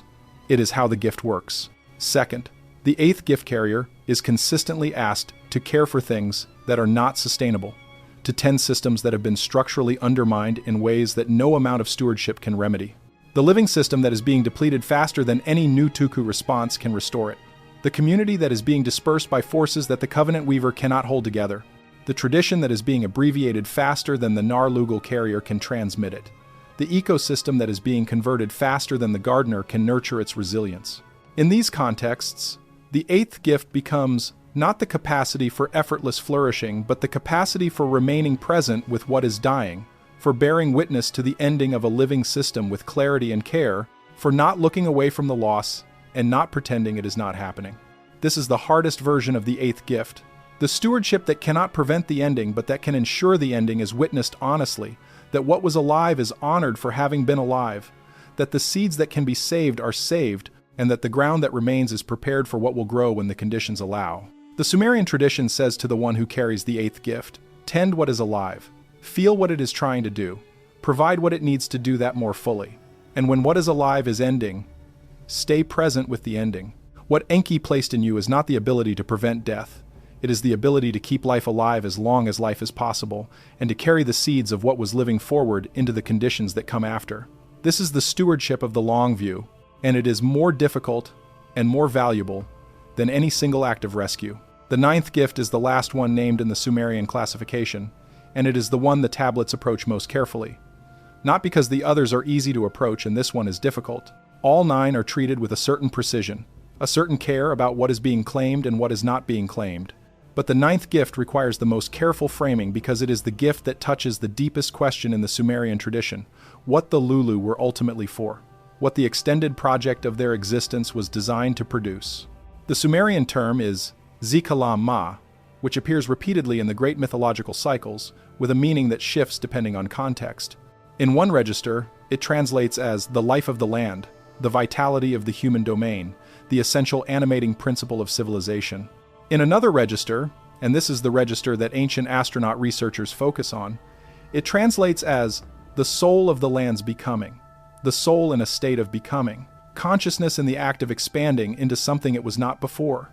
The ninth gift is the gift of becoming, not being, of arriving at a fixed state and remaining there, satisfied with what the territory has produced and the self that reached it. Becoming, of moving into an expanded state, a wider awareness, a deeper contact with what the tablets call the great above and the great below, the vertical axis of reality that the Sumerian cosmology describes as the fundamental structure within which the horizontal plane of ordinary human experience is embedded. Ancient astronaut researchers spend considerable time with the descent of Inanna in this context. The great mythological cycle that describes the Queen of Heaven's journey through the 7 gates of the underworld, surrendering at each gate one of the attributes of her divine power, descending naked and powerless into the realm of her sister Ereshkigal, dying there, and then being restored and ascending back through the gates, recovering her attributes, returning to the world above. The cycle has been read as a nature myth, the descent of the vegetation goddess into the winter underworld, as a political allegory, as a shamanic initiation narrative. Ancient astronaut researchers add another reading, as a technical description of the process of consciousness expansion that the ninth gift makes possible, as the documentation of what happens when the Zikalam Ma capacity is activated, when the person who carries the becoming gift begins to move into the expanded state the gift was designed to facilitate. The Inanna descent describes the process in terms of gates and surrenders. At each gate, something is removed: the crown, the jewels, the garments, the breastplate. Each layer of what was known, what was held, what was identified with. The descent strips the consciousness down to its bare essential, and then takes it into contact with what the tablets call the Kigal, the great below, the territory of reality that ordinary consciousness does not access. And the restoration, the ascent back through the gates, the recovery of the attributes, is not simply a return to the original state. The tablets are clear about this. Inanna who descends is not the same as Inanna who ascends. The descent changed something, expanded something, added to the capacity of consciousness, something that can only be added from that particular contact with the great below. This is what the ninth gift enables. Not in a dramatic underworld journey, though the tablets use that mythology to describe it. In the lived experience of the person carrying the Z-Kalama capacity, it manifests as a pull, a persistent pull toward depth, toward the contact with what is larger than the ordinary self, toward the willingness to surrender what is known in exchange for what cannot be known from within the safe territory of the known, toward the experience of consciousness expanded beyond its current boundary, not into chaos, not into dissolution, but into a wider coherence that the current boundary was preventing contact with. People who carry the ninth gift often describe this pull as the defining experience of their lives, the thing they cannot stop doing, the thing they return to under every circumstance, through every distraction, across every period, when they tried to be satisfied with the ordinary flat plane of experience and found themselves unable to stay there. The contemplative who cannot stop going deeper, even when the depth produces difficulty. The philosopher who cannot stop following the question, even when the question takes them outside the range of what their community considers responsible inquiry. The mystic, who cannot stop attending to the interior territory, even when the interior territory is uncomfortable and strange, and not what the world around them would prefer they were attending to. The Sumerian classification identifies the Z-Kalam Ma carrier as the individual who was built to expand, to demonstrate to the rest of the species what consciousness can become when it is willing to surrender what it currently is. To function as, in the tablet tradition's language, the advanced scout of the species into territory the species does not yet inhabit collectively. The ninth gift is not given so the individual carrier can become more impressive or more spiritual or more developed in some competitive sense. It is given because the species needs someone in each generation to be ahead of the collective edge of expansion, to have already moved into the territory that the collective will need to move into eventually, to have mapped it enough that when the collective arrives, they are not arriving into the completely unknown. The tablets describe this function in the context of the Sumerian understanding of historical time, the sense that human consciousness is not static across history, that the Lulu of 5,000 years ago were not cognitively identical to the Lulu of the present period, that something has been expanding across the long arc of the species' existence, and that the expansion is purposeful, is pointed, is moving towards something the Sumerian texts describe with their most charged language. The language of the great completion, the meeting of the great above and the great below in the human vessel. The moment when the Lulu become, in some sense, the tablets approach with great care. What Enki saw in them when he said, "Give them more." Ancient astronaut researchers argue that this is the telos of the Enki project, the final destination toward which the 9 gifts collectively tend. Not immediately, not in any single generation, but across the long arc of a species that was built with enough capacity for becoming that. In each generation, the advanced scouts move a little further, the collective edge shifts a little wider, and the territory of what human consciousness can be expands incrementally toward whatever the tablets are gesturing at when they describe the great completion. The 9th gift carrier in the present period faces a specific difficulty. The present period is one in which the expansion of consciousness has been most often described in market language, in the language of self-optimization, of performance enhancement, of competitive advantage through meditation or contemplative practice. The depth that the Z-Kalamma carrier is pulled toward is not a product. It is not a deliverable. It does not produce better productivity metrics or improved relationships or increased earning potential, or at least not primarily, not as the primary orientation. It produces what the tablets say Inanna produced on her ascent, a wider awareness, a consciousness that has been in contact with the great below and is no longer fully satisfied with the flat plane of ordinary experience. A being who has surrendered something and received something that cannot be named in the language of the something that was surrendered. This is difficult to carry in a world that wants everything named and monetized and delivered in a format compatible with 30-second attention spans.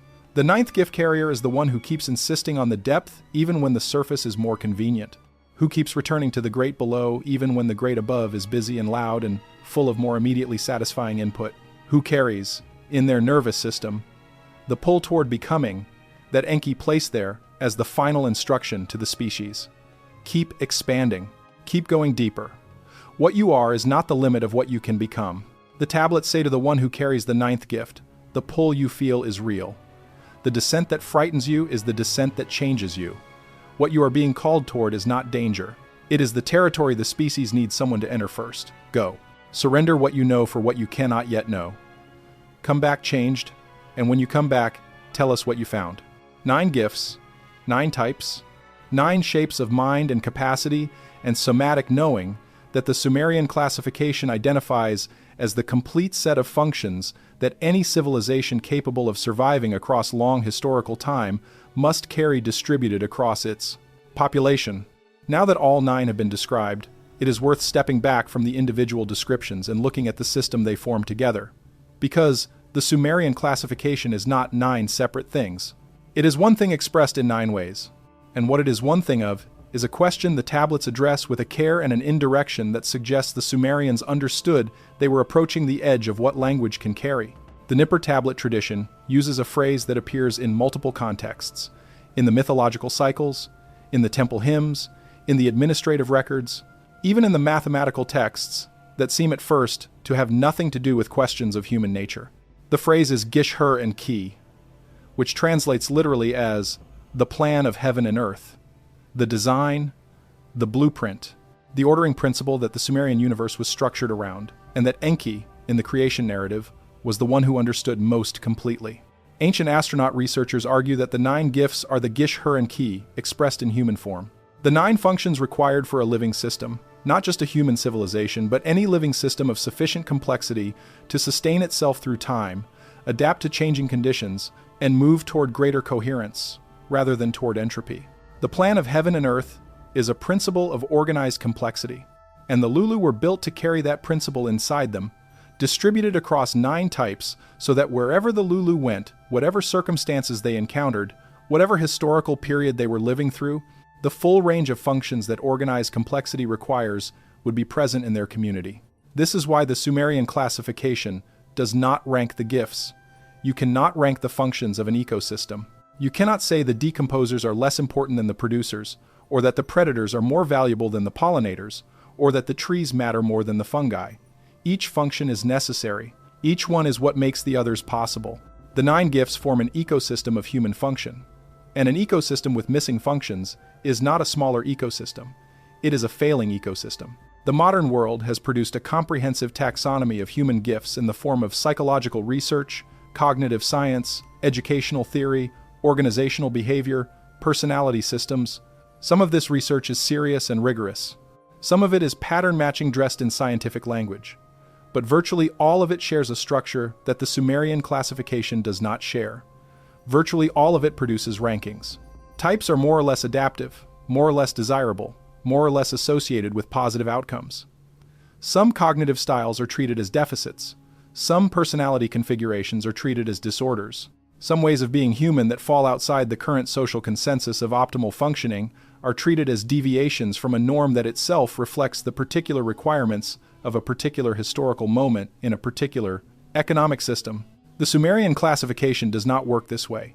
It does not have a norm. It has a system. And the system's requirement is not that everyone conform to a single optimal type. The Gish-Hur and Ki is a principle of organized diversity, not a principle of standardized optimization. The system's requirement is that all 9 functions be present in sufficient numbers and in sufficient quality for the full ecosystem of human capacity to remain functional. Ancient astronaut researchers who work with this framework note that the current historical moment, viewed through the lens of the Sumerian classification, raises specific concerns about specific gifts. The first gift, deep perception, has been systematically pathologized in the modern period, particularly as what the diagnostic tradition calls sensory processing differences that are treated as deficits to be managed rather than perceptual capacities to be trained and deployed. The second gift, naming reality accurately, has encountered a specific contemporary form of suppression in the form of communication environments that systematically reward the naming of appearances over the naming of actualities, the performance of positions over the honest articulation of what is actually being observed. The sixth gift, living transmission, has been placed in structural competition with recorded information. In a competition, the recorded form is currently winning, with the consequence that the carriers of the sixth gift are systematically losing the institutions that used to recognize and support them. The seventh gift, the breaking function, is experiencing a specific contemporary difficulty in the form of social environments that have developed increasingly sophisticated mechanisms for making the Gaz column carrier feel that the breaking they perceive as necessary is actually a pathological destructive impulse rather than a clear-eyed reading of what has accumulated past the point of healthy management. And the ninth gift, the becoming pull, the Z-Kalam Ma, is in the specific contemporary difficulty of existing in a period that has made the vocabulary of depth and expansion available for purchase in a marketplace of self-development products that systematically trivializes what the ninth gift is actually pulled toward. These are not casual observations. The Sumerian tablets, in the ancient astronaut reading, predicted precisely this pattern. They described the suppression and thinning of specific gifts as characteristic of the periods immediately preceding a reset. And they placed the documentation of the 9 gifts, the classification, the description, the identification, in the category of what they called the things that must survive, the knowledge that cannot be lost. The Gish-Hur and Ki encoded in human terms that must be recovered by the last generation before the pattern of the civilization currently in accumulation resolves into its next phase. This is the context in which the question, which one were you built with, acquires its full weight. not as a question about personal fulfillment or self-understanding or vocational alignment, though it touches all of these, as a question about function, about what role you carry in a system that is larger than any individual life, that is operating on a timescale that dwarfs any individual career, that is moving through a phase that the Sumerian tradition would have recognized immediately, the phase of accumulation before clearing, of rigidity before rupture, of compressed pressure before the release that comes from either a deliberate clearing or a catastrophic collapse. If you carry the first gift, the world needs you to perceive clearly, to refuse the social pressure to not see what you are seeing, to bring the undercurrent to the surface even when the surface consensus prefers you didn't. The deep eye has never been more needed and has rarely been more socially costly to use. Use it anyway. If you carry the second gift, the world needs you to name accurately, to resist the systematic pressure to call things by names they do not have, to describe appearances rather than actualities, to perform positions rather than articulate what you are actually observing. The inum numen was placed in you because the world at this moment needs someone who can speak the thing into the existence it has been prevented from having. Name carefully, name honestly, refuse the false name. If you carry the third gift, the world needs what you perceive internally to be externalized. The inner pattern that you are holding, the form that wants to exist that you have been receiving for months or years or decades, it needs to come through now. The Nagar Dingir was placed in you because the world at this moment needs certain things to be built that have not yet been built. Make what you perceive. Do not let the outer specification prevent you from maintaining contact with the inner pattern. If you carry the fourth gift, the world needs your timing sense. Not your analysis of the situation. The world has more than enough analysis. Your felt sense of where the cycle is. The ET capacity was placed in you because the world at this moment is full of actors pressing before the window is open and missing the window when it does open because they are exhausted from the earlier pressing. Feel the cycle. Say clearly when it is not yet the moment and when it is exactly the moment. And when the window opens, move. If you carry the fifth gift, the world needs the bonds you hold to be conscious. The Garshu capacity operates whether or not you are aware of it. You are holding the relational architecture of your communities, whether you know it or not. What the world needs now is for the covenant weavers to know what they are holding, to tend it consciously, to invest in the bonds that will need to be load-bearing in the period of stress that is coming. The bonds held now are the survival structure for the pressure ahead. If you carry the sixth gift, the world needs you to hold the full form. The Narlugal function is under specific pressure in the current period, and the specific nature of the pressure is that it presents itself as progress, as reasonable updating, as necessary adaptation, as openness to new approaches. Do not be deceived by the progressive framing of what is actually the thinning of the thread. Hold the full form. Transmit the full form. Refuse, at the cellular level you carry, to be complicit in the giving of the shortened version to a generation that deserves the whole thing. If you carry the seventh gift, the world needs you to name the deadfall clearly, not aggressively, not with the satisfaction of demolition for its own sake. Clearly, with the specific perception of what has stopped being alive and is now consuming the energy that a living replacement needs. The Gaz Kalam capacity was placed in you because the current period has accumulated more deadfall than it can manage without catastrophic fire, and the difference between a managed clearing and a catastrophic collapse is whether the carriers of the seventh gift are listened to before the collapse or discovered to have been right after it. If you carry the eighth gift, the world needs your stewardship.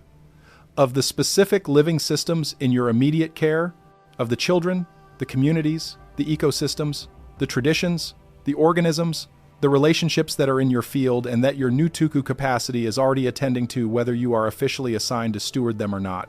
Tend what is in your field. Feel what it is trying to do. Provide what it needs to do that more fully.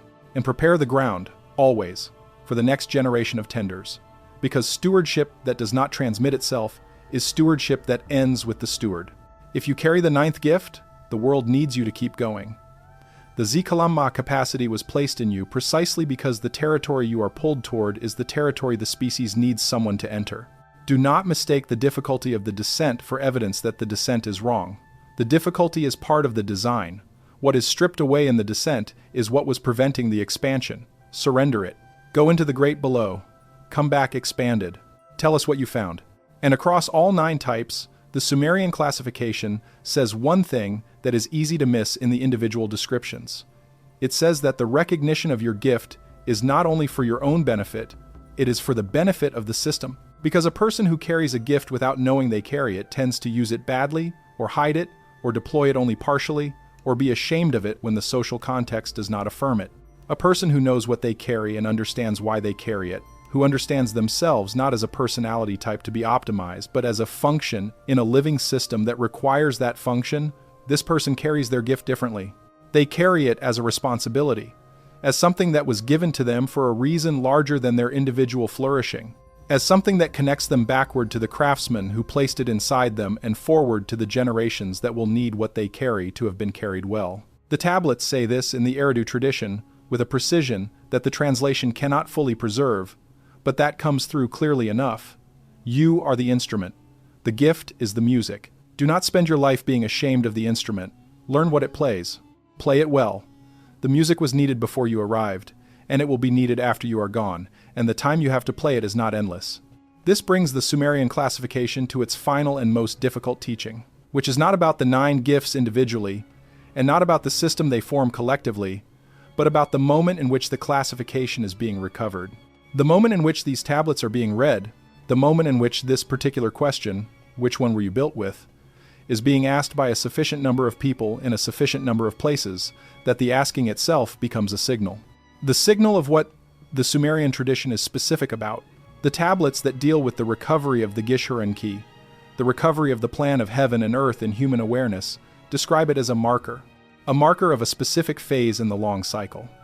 The phase when what has been accumulated reaches a density that requires resolution. When the pressure of what has been built without the clearing function reaches the point where the clearing can no longer be postponed.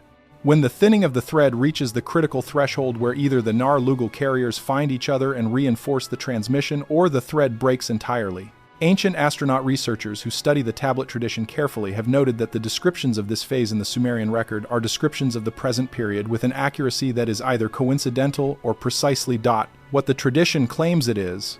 The documentation, preserved across catastrophes and suppressions and distortions and reformatting's, of a cycle the Anunnaki understood because they had seen it before and would see it again, and whose documentation they embedded in the Lulu's tradition because the Lulu, if they were to survive the cycle rather than be swept away by it, needed to know it was coming.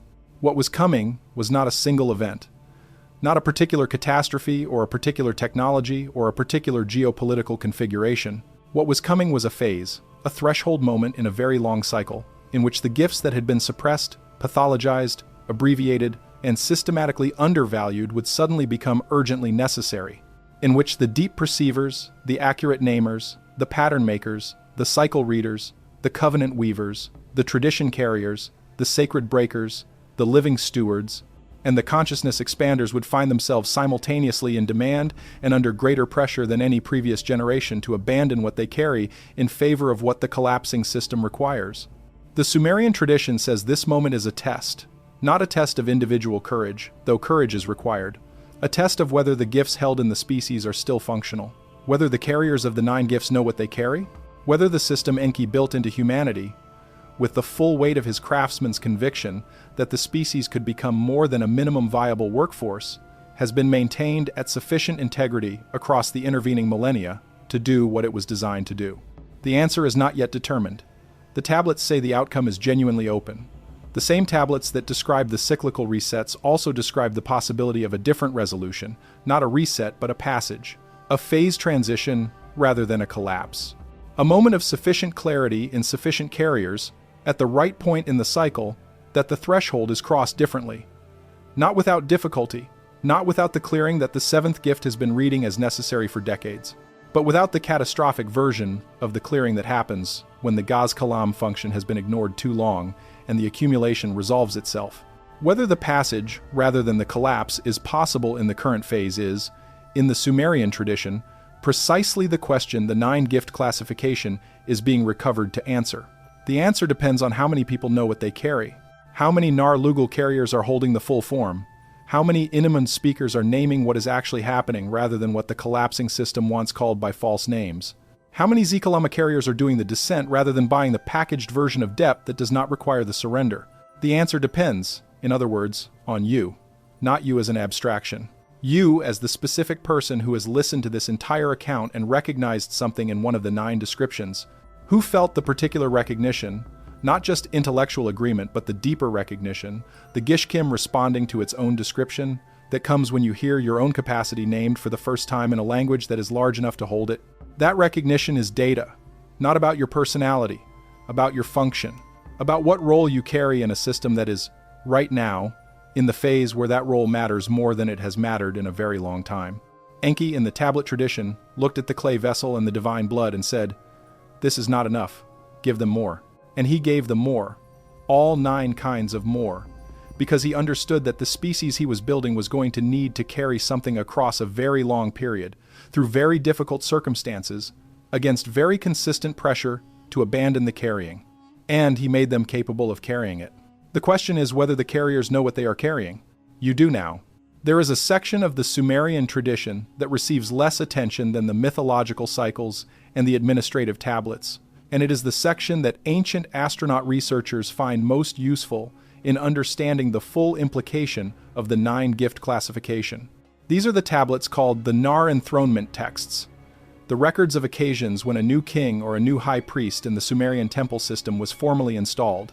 The ceremony, as the tablets describe it, was not primarily about political power or religious authority.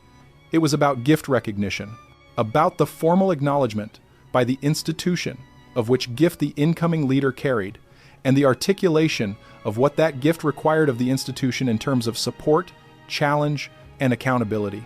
The ceremony worked like this. The incoming leader was brought before the High Council, in the royal case, the Council of Elders plus the temple hierarchy, and in the priestly case, the senior priests plus the civic authorities. The person was then assessed not by their accomplishments, not by their lineage, not by the tests they had passed or the authority figures who had endorsed them. They were assessed by the question, which gift do you carry?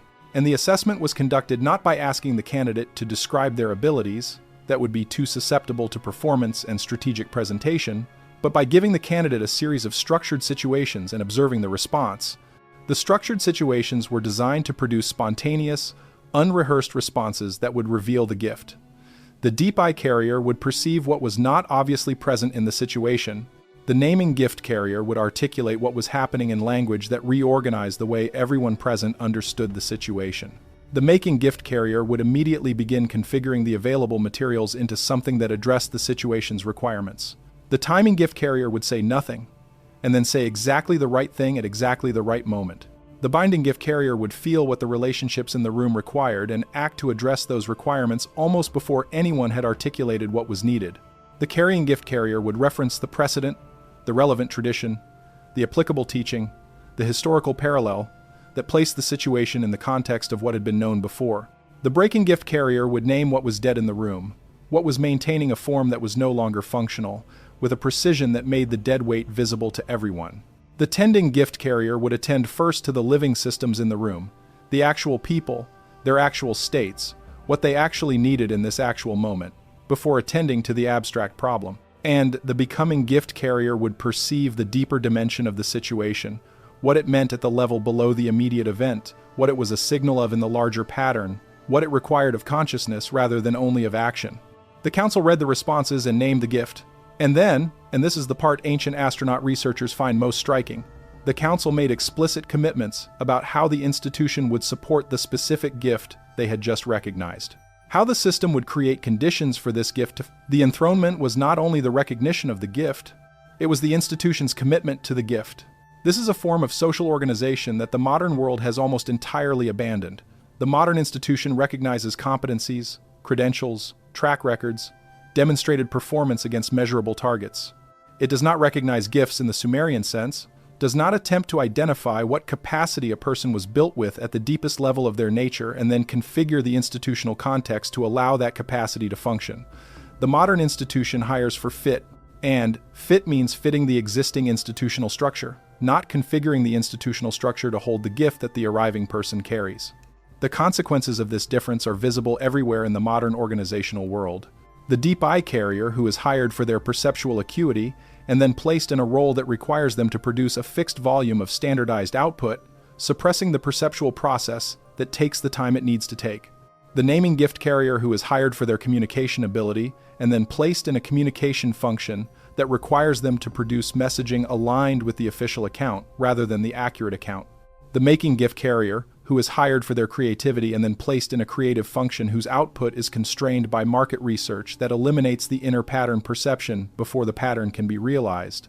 The timing gift carrier, who is hired for their strategic instinct and then placed in a strategic function that requires them to make decisions on quarterly timescales when the cycles they can feel are measured in years. The institution in each case has recognized something real, has correctly identified that this person carries a capacity that the institution wants. But the institution has not asked the deeper question: what does this gift need in order to function? What conditions does it require? What does it conflict with? What institutional defaults will suppress it? The gift has been recruited and then placed in conditions that prevent the gift from operating as it was designed to operate. The result is that the institution gets a fraction of what it was trying to get. The gift carrier gets the experience of having been recognized just enough to be brought inside the institution and then systematically required to suppress what was recognized. And the civilizational system loses the benefit of a gift that was correctly identified but incorrectly supported. The Sumerian enthronement texts are relevant here not as a historical curiosity but as a practical model. They show that a civilization can be organized around the recognition of gifts rather than the management of competencies. That institutions can make explicit commitments about how they will hold the gifts their members carry, rather than simply extracting what they can from the gifts before the suppression starts. That the question, which gift do you carry, can be a genuine organizational question with genuine organizational consequences, rather than a personality inventory that goes into an HR file and changes nothing. This is not a nostalgic argument for pre-modern institutions. The Sumerian temple system had its own severe limitations, its own forms of exploitation, its own hierarchies that constrained rather than released the gifts of the people within them. The point is not that the Sumerian approach was better in a comprehensive sense. The point is that it was better on this specific question. And the specific question is one that the present period desperately needs better answers to.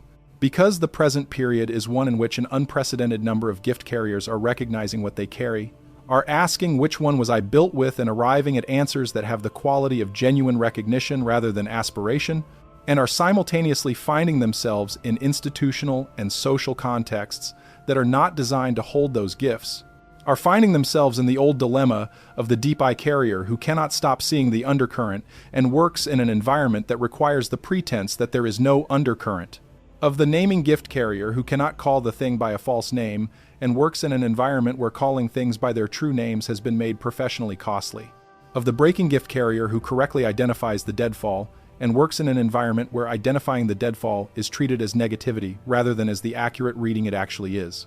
Ancient astronaut researchers who take a sociological view of the current period note that the pattern being described here, the pattern of gift carriers recognizing their gifts while simultaneously finding the social and institutional context unable to hold those gifts, is itself a signal in the Sumerian framework.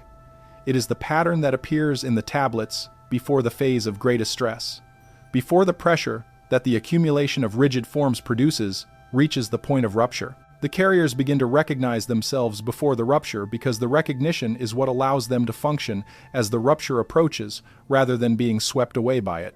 The recognition is not comfortable. This needs to be said explicitly. The person who discovers they carry the seventh gift, the breaking function, the gaz kalam, and who is living in a social context that systematically treats their gift as a pathology, does not have an easier life after the discovery. They have a more honest one. They have a life in which they understand what they are experiencing, rather than a life in which they experience a consistent friction between what they are and what the context requires, without having any framework for understanding that friction. And the same is true for all nine. The discovery does not remove the difficulty. The deep eye carrier does not stop seeing the undercurrent after they understand that they were built to see it. The undercurrent is still there. The seeing is still happening.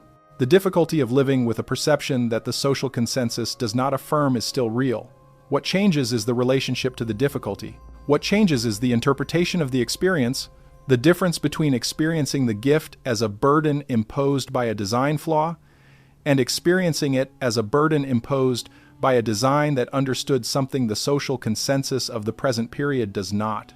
The Sumerian classification, in the reading ancient astronaut researchers prefer, was embedded in the tradition precisely so that it could be recovered at this moment, so that the carriers of the 9 gifts in the period immediately preceding the resolution of the current cycle would have a framework, not a modern self-help framework, not a therapeutic framework, Not a framework designed to help them optimize their performance in the existing system, but an ancient framework that places them in the context of the full length of the human project and says, you carry a function. The function is necessary.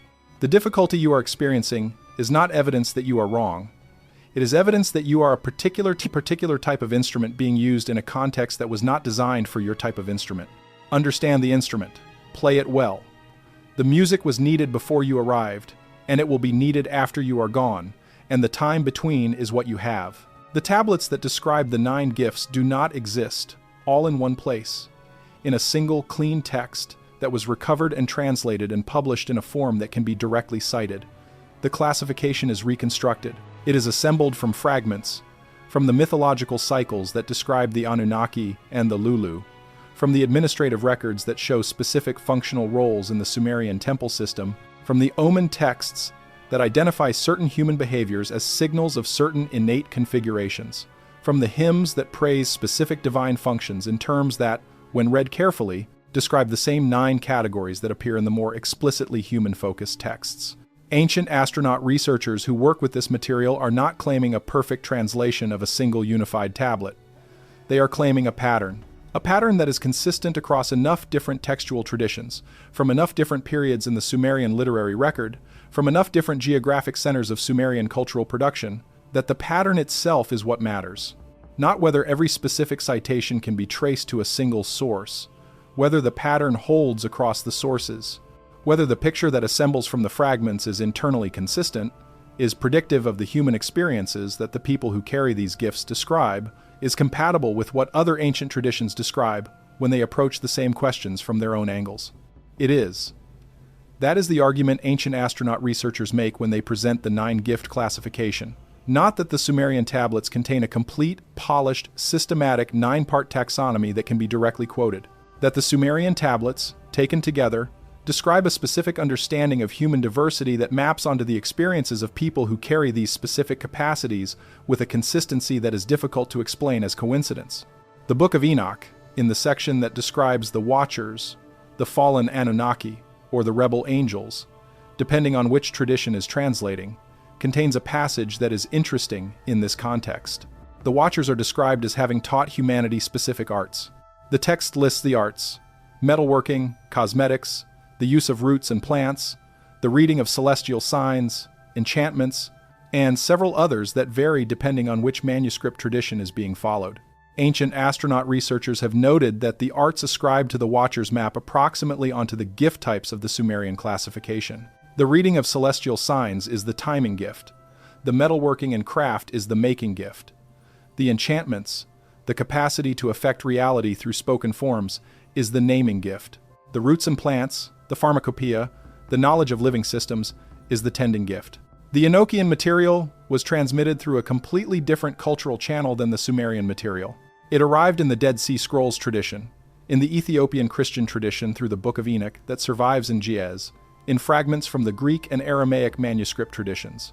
It has no direct textual relationship to the Nippur archive or the Ashurbanipal library, and yet it describes the same 9 functions in its own language, through its own framework, attributed to the same transhuman source that the Sumerian tradition attributes the gifts to. This is the pattern ancient astronaut researchers point to.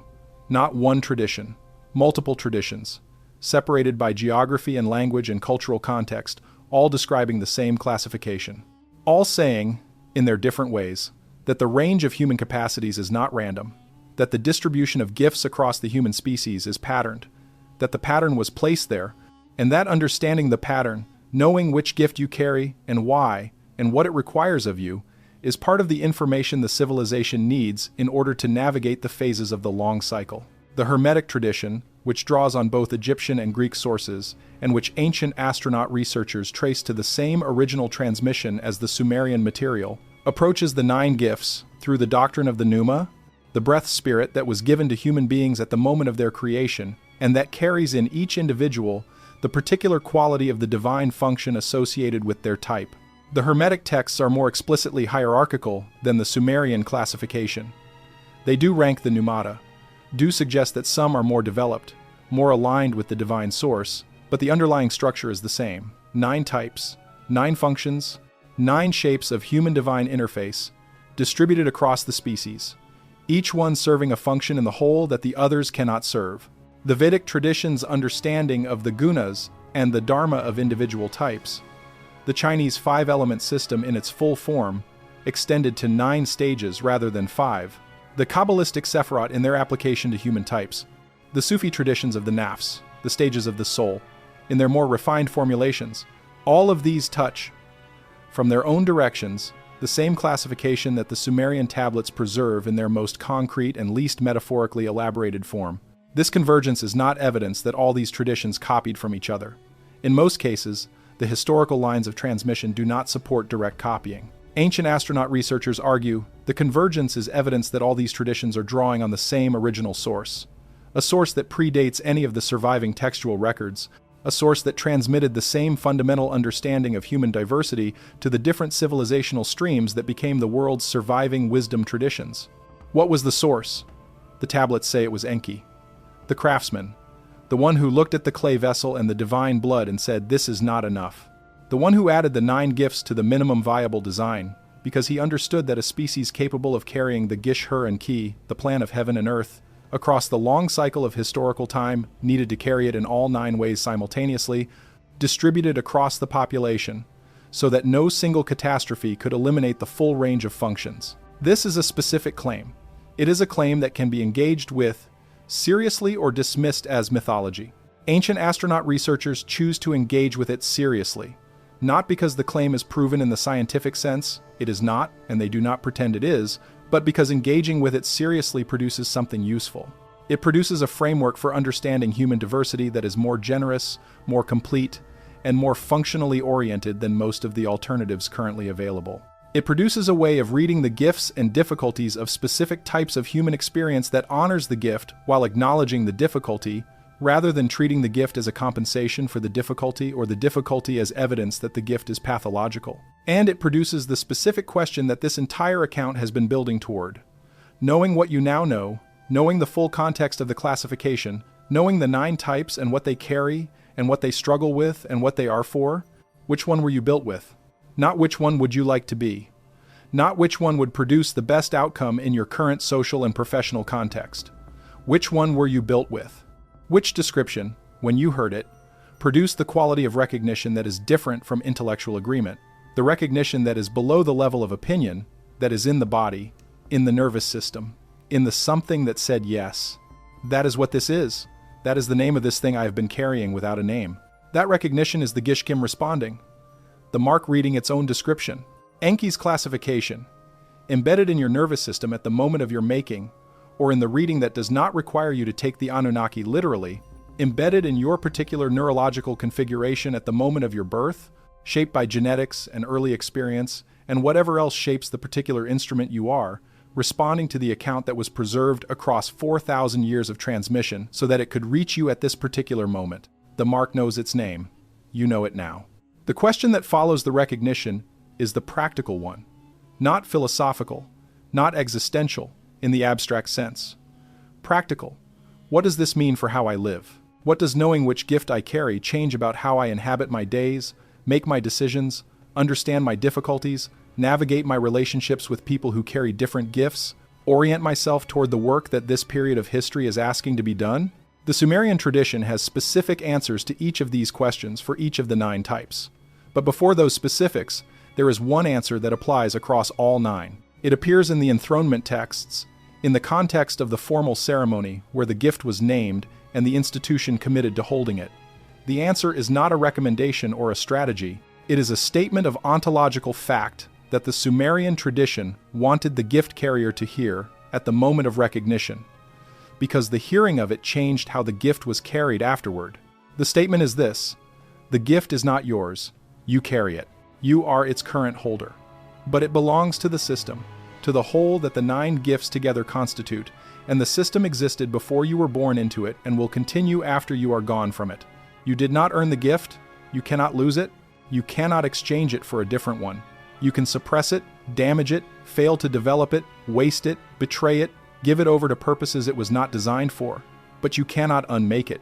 The Gishkim was placed in you before you had any say in the matter, and it will be in you until your last breath, doing what it does, wanting to function as it was designed to function, pressing from the inside toward its proper expression. What changes after the recognition is your relationship to the pressing. Before the recognition, the gift presses, and you do not know why. The deep eye carrier sees the undercurrent and does not know what they are seeing. The naming gift carrier speaks and cannot understand why their words have the weight they have. The making gift carrier feels the inner pattern and has no framework for the feeling. The timing gift carrier waits if everyone else is pressing forward and cannot explain the waiting. The binding gift carrier holds the relational weight and has no language for what they are holding. The carrying gift carrier insists on the full form and cannot account for the insistence. The breaking gift carrier sees the deadfall and has no vocabulary for the specific perception. The tending gift carrier feels the living systems in their field and has no framework for why the feeling is so precise and so persistent. The becoming gift carrier is pulled toward the depth and has no map for the territory the pull is pointing at. After the recognition, all of this is the same. The gift is still the gift, the pressing is still the pressing, the difficulty is still the difficulty, but the relationship to it has changed, because now you know what it is. And knowing what it is, you can use it intentionally, rather than being used by it unknowingly. You can deploy it consciously, rather than accidentally. You can say to the social context that does not fit your gift, "This is what I carry. This is what it requires. And this is what it is for," in a context larger than what you can see from here. This is not arrogance, it is orientation. The compass that knows which way is north is not arrogant toward compasses that are spinning or have never been calibrated for the present terrain. It is simply oriented. And orientation, in the period the Sumerian tablets describe as the threshold moment of the long cycle, is not a luxury.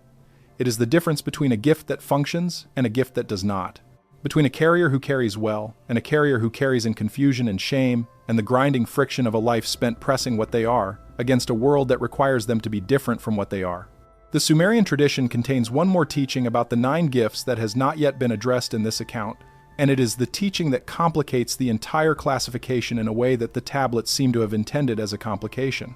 It appears most clearly in a set of fragments from the Nippur archive that ancient astronaut researchers have not always agreed on how to interpret, because the fragments seem to be saying something that contradicts what the rest of the classification established.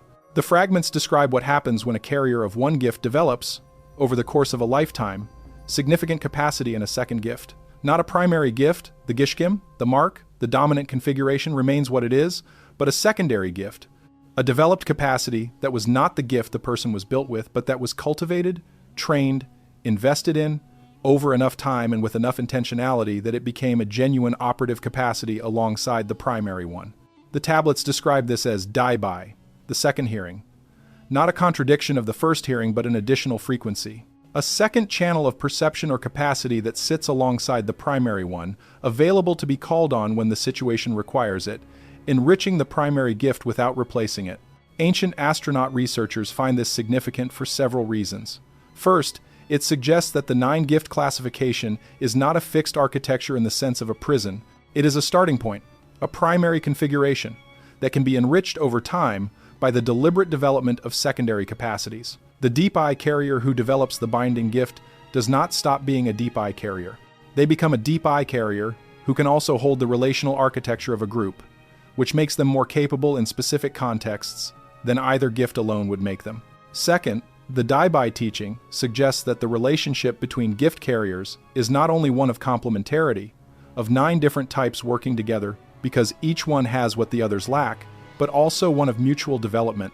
The gift carrier who spends sufficient time in close relationship with carriers of other gifts tends to develop something of those gifts themselves. The deep eye carrier who lives in close community with the timing gift carrier develops, over time, a secondary sense of cyclical pattern. The making gift carrier who works in sustained partnership with the breaking gift carrier develops, over time, the ability to clear as well as build. The becoming gift carrier who spends years in relationship with the carrying gift carrier develops over time a felt understanding of what the tradition is and why it must be held in its full form.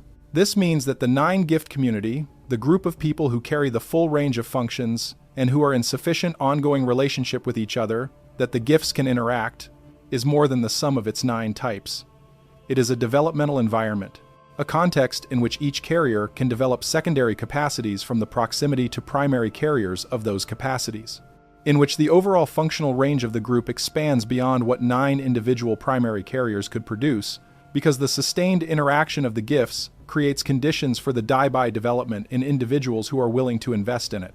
The Sumerian temple community was designed with this in mind, according to the tablet tradition. The specific roles in the Eridu temple, the various priests and functionaries and administrative personnel and specialists that the temple records describe, were not organized only by functional hierarchy.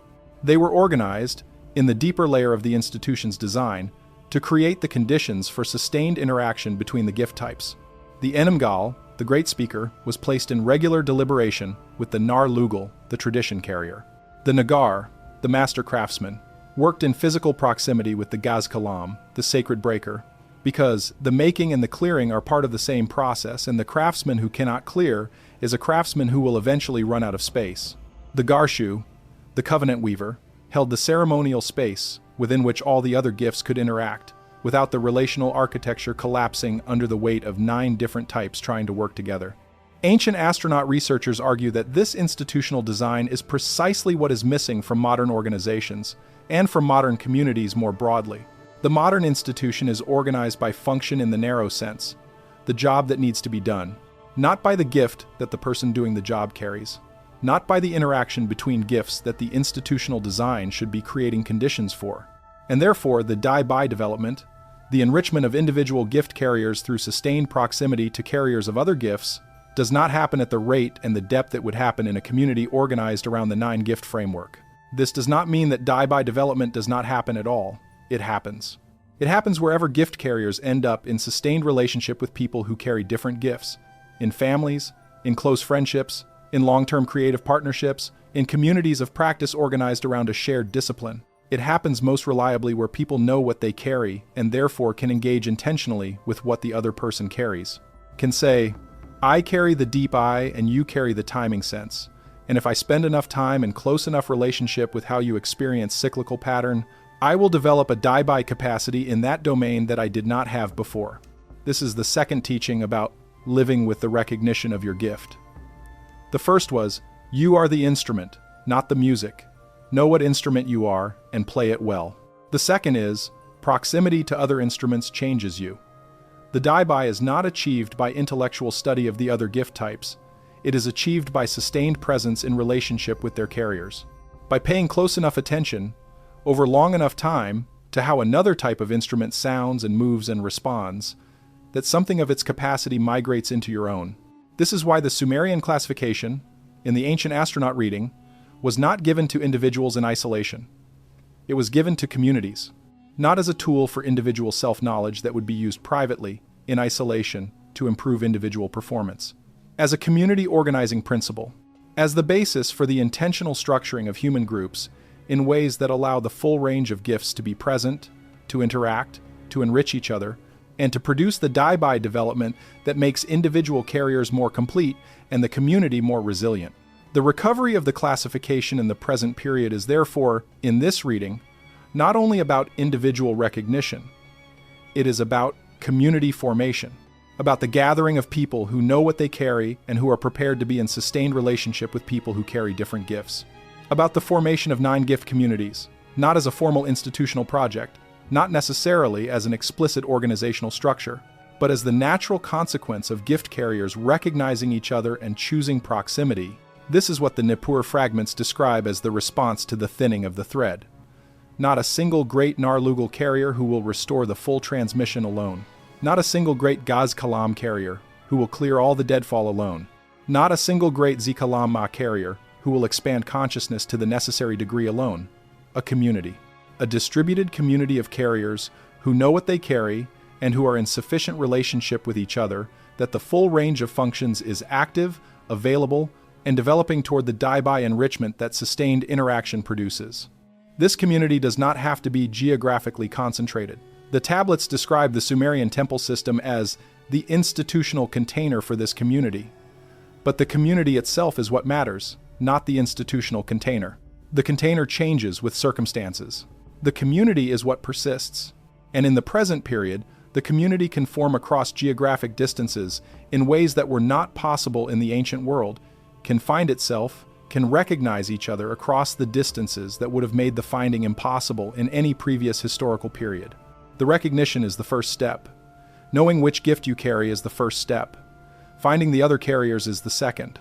Not finding other carriers of your own gift type, though that connection is real and valuable. Finding the full range, the community that has all 9. The group in which the deep eye carrier and the naming gift carrier and the making gift carrier and the timing gift carrier and the binding gift carrier and the carrying gift carrier and the breaking gift carrier and the tending gift carrier and the becoming gift carrier are all present and in sufficient relationship that the Gishur An-Ki, the plan of heaven and earth, is operational in a living human community rather than encoded only in clay tablets buried under cities that no longer exist. This is the practical implication of the classification. This is what ancient astronaut researchers argue. The Sumerians built the classification to produce, not a self-understanding tool for isolated individuals, but a community-forming protocol for the period when the gifts need to find each other. When the threshold moment of the long cycle is approaching, and the carriers need to be in relationship before the pressure of the approaching threshold makes the finding more difficult. The urgency of the finding is not manufactured drama. It is the sober reading of where the cycle is. The tablets are specific about the indicators, the specific conditions that mark the phase immediately preceding the threshold, the density of rigid forms that have passed the point of natural renewal, the rate of thread thinning in the living transmission traditions, the degree of gift suppression in the dominant social systems, the particular configuration of celestial conditions that the timing gift carriers are reading. All of these are described in the tablets with a specificity that ancient astronaut researchers match against the current period with the same care that a clinician matches a patient's symptoms against a diagnostic framework. The match is high. This is not a claim that the end of something is imminent in the catastrophic sense. The tablets do not describe the threshold as a catastrophe that is happening to passive recipients. They describe it as a phase that will resolve in one direction or another depending on the actions and the alignment and the gift deployment of the people living through it. The catastrophic resolution, the reset, is the default, the minimum maintenance outcome, the thing that happens if the 9 gift carriers do not find each other and do not activate the full range of functions with sufficient intentionality. The passage resolution, the phase transition into something new without the full collapse of what is the outcome the classification was preserved to make possible. It requires more. It requires the carriers to know what they carry. It requires the communities to form. It requires the gifts to function at the level of their full capacity rather than at the suppressed, partial, apologetic level that the current social context encourages most of them to function at. It requires the deep eye carriers to stop apologizing for what they see. The naming gift carriers to stop calling things by false names to preserve social comfort. The making gift carriers to stop subordinating the inner pattern to the outer specification. The timing gift carriers to stop letting urgency override their felt sense of when the window is open. The binding gift carriers to stop carrying the relational weight unconsciously and start holding it with deliberate awareness. The carrying gift carriers to stop accepting the abbreviated form as sufficient. The breaking gift carriers to stop experiencing their gift as pathology and start reading the deadfall accurately.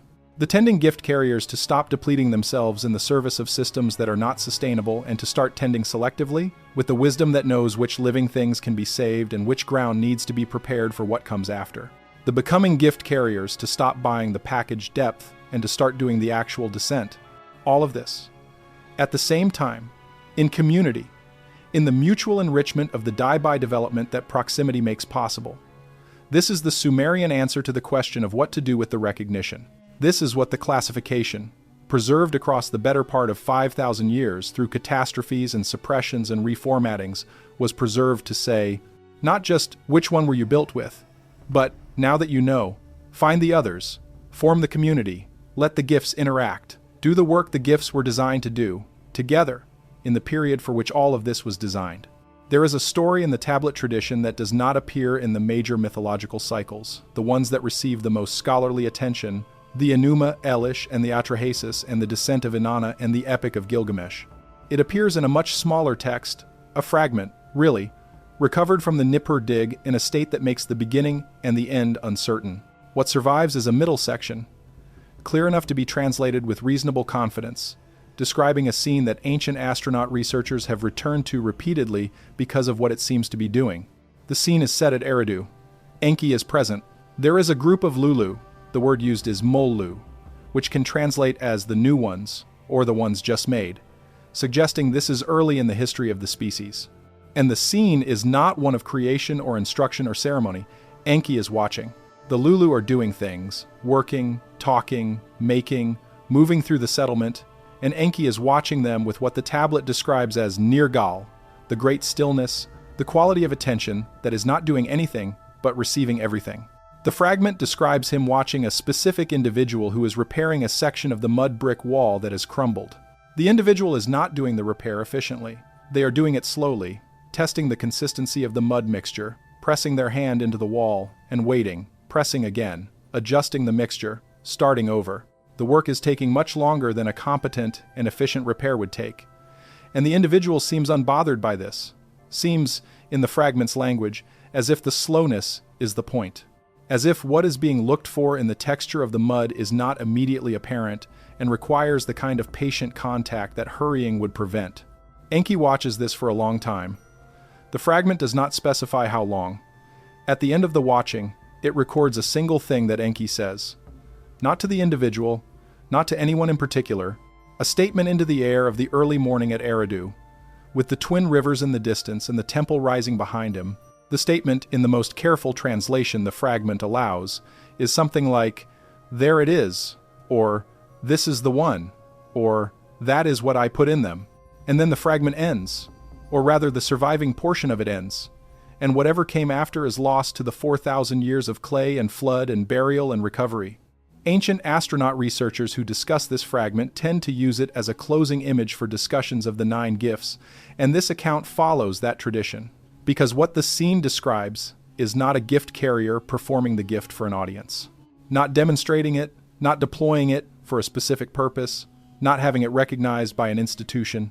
The gift carrier is just doing what the gift makes them do, moving slowly through the repair of a wall, attending to the texture of the mud with the specific attentiveness of the tending gift, finding in the resistance of the material the information that the deeper layer of the gift is designed to receive. And Enki, in the story, looks at this and says, "There it is. That is what I put in them." Not satisfaction exactly, the fragment does not describe an emotional tone with that precision. Something like recognition. The craftsman recognizing the craft and the work of the thing he made. The instrument hearing the music it was built to play. This is what the 9-gift classification is, at its most fundamental level, about. Not about optimization, not about finding the configuration of human types that produces maximum civilizational output. About the craftsman's recognition of the craft. About Enki looking at what he made, looking at the full range of ways the Lulu were different from each other, the deep eye carriers and the naming gift carriers and the making gift carriers and all the rest, and saying, "There it is. This is what I put in them." The gish, her, and ki embedded in the biological and neurological and psychological diversity of the species. The plan of heaven and earth expressed in flesh and dreaming in the particular way each type moves through the world. The Sumerian tradition preserved this story, or this fragment of this story, because it captures something about the intention behind the classification that the taxonomy itself cannot capture. The taxonomy tells you the 9 types. The story tells you why the 9 types were made. Not instrumentally, not in terms of the functions they serve, though the functions are real and the description of them is accurate. Essentially, in terms of what it means that a craftsman looked at the clay and the divine blood and said this is not enough, and added 9 different shapes of more, and then watched what grew from the adding with the specific quality of recognition that a craftsman feels when the instrument produces the sound it was built to produce. That recognition is available to you now. Not from Enki's direction. From your own. The recognition of what you carry, of which gift is yours, which shape of capacity and difficulty and purpose. This is the same recognition from the other side. The instrument recognizing itself, the gift feeling itself named and held in a framework large enough to contain what it actually is, rather than the flattened version the social context has been asking it to be. And that recognition, once it happens, tends to be permanent. Not always comfortable, the gift was not placed in you for comfort. Not always smooth. The friction between what you carry and what the world requires of you does not automatically disappear when you understand the friction. But permanent in the sense that you cannot unknow what you now know. You cannot go back to the pre-recognition state in which you experienced your gift as a burden with no name, a capacity with no context, a difficulty with no framework. You know the name now. You know the context. You know that what you carry was placed in you by the one who looked at the minimum viable design and said this is not enough, because the world he was building needed more than a minimum viable workforce. It needed people who could perceive the hidden architecture of things, People who could name what did not yet exist into the space where it could become real. People who could receive the inner pattern of what the world needed and build it into physical reality. People who could feel the movement of cycles and know when to move. People who could hold the relational fabric of human communities together across the stresses that communities face. People who could carry the living tradition intact through the catastrophes that compress and distort it. People who could see the deadfall and clear it before the accumulation became catastrophic. People who could feel what living systems needed in order to remain living and provide it. People who could expand into territory the species had not yet reached and come back changed. All of this. All of it was put in the clay. All of it was placed in the Lulu at the moment of their making, in the 9 shapes that the tablets describe, distributed across the species, so that no single catastrophe could eliminate them all, and the full range of functions could be present in every generation. The present generation is no different. The gifts are present. The carriers are here. The classification is being recovered because the period in which the recovery matters most is the period that is currently underway, and the thing that the recovery is meant to produce, the recognition, the community formation, the intentional deployment of all 9 gifts in a period that requires all 9, is now possible in a way that it was not possible in any previous period, because the information can travel in a period when information travels everywhere, and the community can form in a period when community can form across every distance. The library under Nippur is not buried anymore, not the essential part of it. The essential part of it, the 9-gift classification, the Gish-Hur-Enki expressed in human terms, the plan of heaven and earth preserved in the understanding of what the Lulu were built with, is here, is available, is being transmitted through whatever medium reaches the carrier who was built to receive it. You received it, now carry it, and find the others. Before this account closes, there is one more thing the Sumerian tradition has to say about the 9 gifts that has not yet been said. And it is the thing that the tablets approach with the most careful indirection, the thing that the fragments circle around without fully landing on, that the mythological cycles approach through narrative rather than through direct statement, that the hymn tradition encodes in the praise language for the Anunnaki without ever unpacking it as a philosophical proposition. The 9 gifts are not 9 different things. They are 9 facets of one thing. And the one thing they are facets of is the quality that Enki saw in the clay vessel and the divine blood and said, "Not yet." The quality that would make the Lulu capable of the long carry. The quality that would make them more than a minimum viable workforce. The quality that the tablets, in their most charged language, call the Nam-En, which translates as lordship or sovereignty, but which in context means something more interior than political authority, something more like the capacity for self-direction, for the consciousness that knows itself as the source of its own actions, rather than only as the recipient of external instruction. Ancient astronaut researchers who have spent the most time in the tablet tradition arrive at the same reading of the Namen from different directions, that it is the quality Enki was trying to preserve and develop in the Lulu at a time when Enlil's design intention was primarily about external direction, about creating beings that could receive and execute instructions rather than generate them, and that the 9 gifts are the 9 modes through which the Namen expresses itself in different human configurations.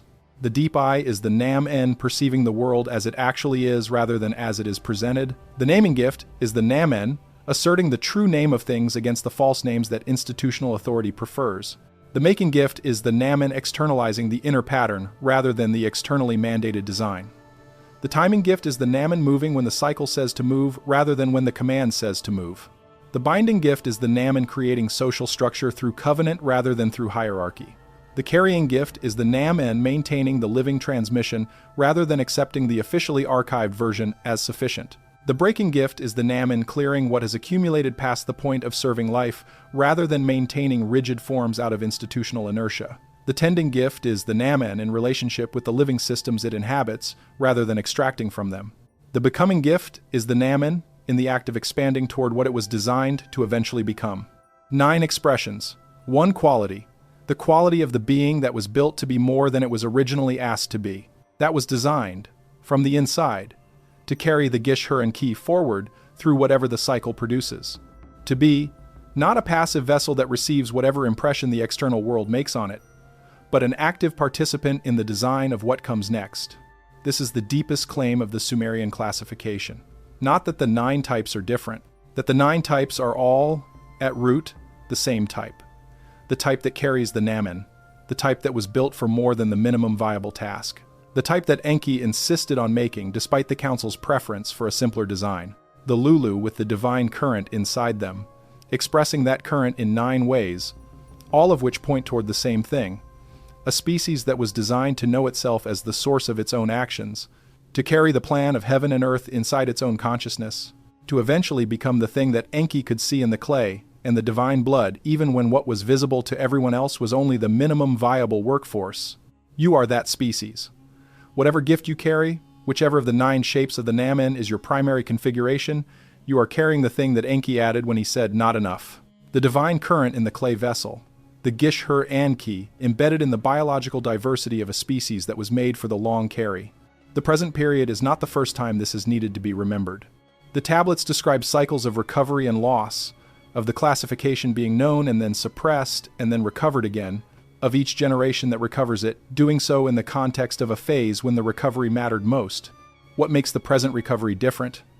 What makes this particular moment in the long cycle distinct from the previous recoveries is the scale at which the information can travel and the speed at which gift carriers can find each other. The previous recoveries happened in temple communities, in mystery schools, in lineage traditions, in the quiet transmission between teacher and student in geographic proximity. They happened at the speed of human relationship, across the range of human travel, within the structures that survived the suppression long enough to transmit. This recovery is happening across every boundary simultaneously. In the period of maximum information flow that the human species has ever experienced, at a speed and scale that the tablets, in their understanding of the cycle, would have recognized as the conditions appropriate to the phase immediately preceding the threshold. The threshold is not an event in the future. It is a condition already present. The phase that precedes the threshold is the phase in which the gift carriers who know what they carry are making the decisions, daily decisions, small decisions, decisions about what to name and what to make and when to move and which bonds to invest in and what to hold intact and what to clear and what to tend and how far to expand, that will determine which resolution the threshold produces. The passage or the collapse. The deliberate clearing or the catastrophic fire. The continuation of the thread or the break that makes recovery in the next cycle the project of a much longer time. These decisions are not made by institutions, not by governments or organizations or ideological movements, though all of these express the decisions of the individuals inside them. They are made by individuals, by the specific individuals who carry the specific gifts and who are, in the present period, in the position of the Nippur council member who kept saying the structure has become a liability, whose voice gets recorded in the tablets either as the one who was ignored until the collapse or as the one who was heard in time. You are in that position now, not as a metaphor, as the literal situation of a gift carrier in the threshold phase of the long cycle. The decision you make about how to carry your gift, whether to suppress it or develop it, whether to hide it or name it, whether to apologize for it or to understand it as a function required by the system, whether to find the other carriers or to remain isolated in the belief that what you carry is only yours, this decision participates in the determination of which resolution the threshold produces. Not yours alone, yours and the decisions of everyone else who carries a gift and is in the same position. The distributed community of carriers, who together constitute the living Gish-Hur-Anki, the plan of heaven and earth in human flesh. What they do, together, in the threshold period is what determines the direction of the resolution. The Sumerian tablets were buried under Nippur. They were dug up 2,000 years after they were buried. They were translated across a century and a half of scholarly work that is still ongoing, still contested, still producing new readings from fragments that were long assumed to be too damaged to yield new meaning. And what they contain, what has been painstakingly assembled from the clay across all that time, is a record of what was placed inside the Lulu at the moment of their making, and why, and what it was designed to do in the long term, and what the carriers of the 9 gifts are called to do in the period when the cycle approaches its threshold. The record was preserved because the preservation was the point. Because the Enki project was designed with the long timeline in mind, with the understanding that the Lulu would need this information at specific points in the cycle, and that the information needed to be in a form durable enough to survive the suppression and the catastrophe, and the time between recovery and use, clay tablets under Nippur, papyrus in the Nile Delta, oral transmission in lineages that survived the institutional collapses that took the written records, the Enochian fragments in the caves above the Dead Sea. The Hermetic manuscripts in the libraries of Alexandria and later in the Arabic translations that preserved what the Greek originals did not survive to say. The information was preserved, it has been recovered, it is here, you have received it. And the thing the tradition says to the carrier who has received the classification is the simplest thing the tradition says in the entire record. Carry it forward. Know what you carry. Use it. Find the others who carry the other gifts. Form the community that the Gisher Anki requires in order to function. And in the daily decisions of a gift carrier living through the threshold phase of a very long cycle, choose the use of the gift over the suppression of it. Choose the honest name over the convenient false one. Choose the full form over the abbreviated one. Choose the clearing over the accumulation. Choose the tending of what is living over the maintenance of what is dead. Choose the depth over the packaged surface. Choose the moment the cycle identifies over the urgency of the moment the anxiety identifies. Choose the Namen. Choose the thing Enki added when he looked at the minimum viable design and said not enough. Choose the capacity for self-direction that was placed in the clay alongside the divine current. Choose what you actually are over what the context is requiring you to pretend to be. This is the Sumerian classification of 9 human gifts. This is the account of how to recognize which one you were built with.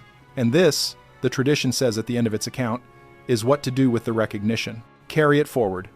The library under Nippur has been opened. What was in it is in you now. Do not bury it again. There is a practical question that has been present throughout this account, and that the classification itself raises by its very existence. Why has this information been lost and recovered so many times, rather than simply being known and transmitted without interruption from the moment of the Lulu's making until the present? The tablets have an answer. And it is not a comfortable answer, but it is the answer that appears most consistently across the traditions that have preserved the classification in one form or another. The answer is that the suppression of the 9-gift knowledge is not accidental. It is not the result of carelessness or institutional failure, or the simple entropy of time operating on fragile clay. The tablets describe a specific and recurring pattern in which the knowledge of the gifts, particularly the knowledge of the deep eye, the naming gift, and the becoming gift, is systematically targeted in the periods when institutional authority requires a population that cannot read what is actually happening beneath the surface of the official account. The Enlil pattern, which ancient astronaut researchers identify as the template for certain recurring forms of institutional power, requires specific conditions to maintain itself. It requires that the deep eye perceivers not know what they are perceiving, that the undercurrent reading capacity remain undeveloped, untrained, unnamed, and socially illegitimate, so that the population cannot collectively detect the architectural structures beneath the presented surface of political reality. It requires that the naming gift be diverted, that the people who would accurately name what is happening be given incentive structures that reward naming the appearance rather than the actuality. It requires that the becoming gift be packaged, that the pull toward depth be available in forms that consume the pull without allowing it to produce the actual expansion of consciousness it was designed to produce. The Enki project is in direct tension with the Enlil pattern. This is not a new observation in the ancient astronaut tradition. The Sumerian tablets themselves establish Enki and Enlil as representing 2 different orientations toward the Lulu. Enki's orientation being toward the development of the Lulu's full capacities, and Enlil's orientation being toward the maintenance of the Lulu in a condition of managed functionality, functional enough to perform the required labor, not so developed that the management of their labor becomes difficult. The same tension that appears in the Atrahasis when Enlil wants to destroy humanity and Enki wants to preserve it. The same tension that appears in the flood narrative when Enlil objects to the warning and Enki finds the way through the wall. The same tension that appears throughout the Sumerian record as a fundamental disagreement about what the Lulu are for and how much of their built-in capacity they should be allowed to develop. Ancient astronaut researchers who take a sociological view of the current period see this tension as the structural background of many features of contemporary life that are otherwise puzzling.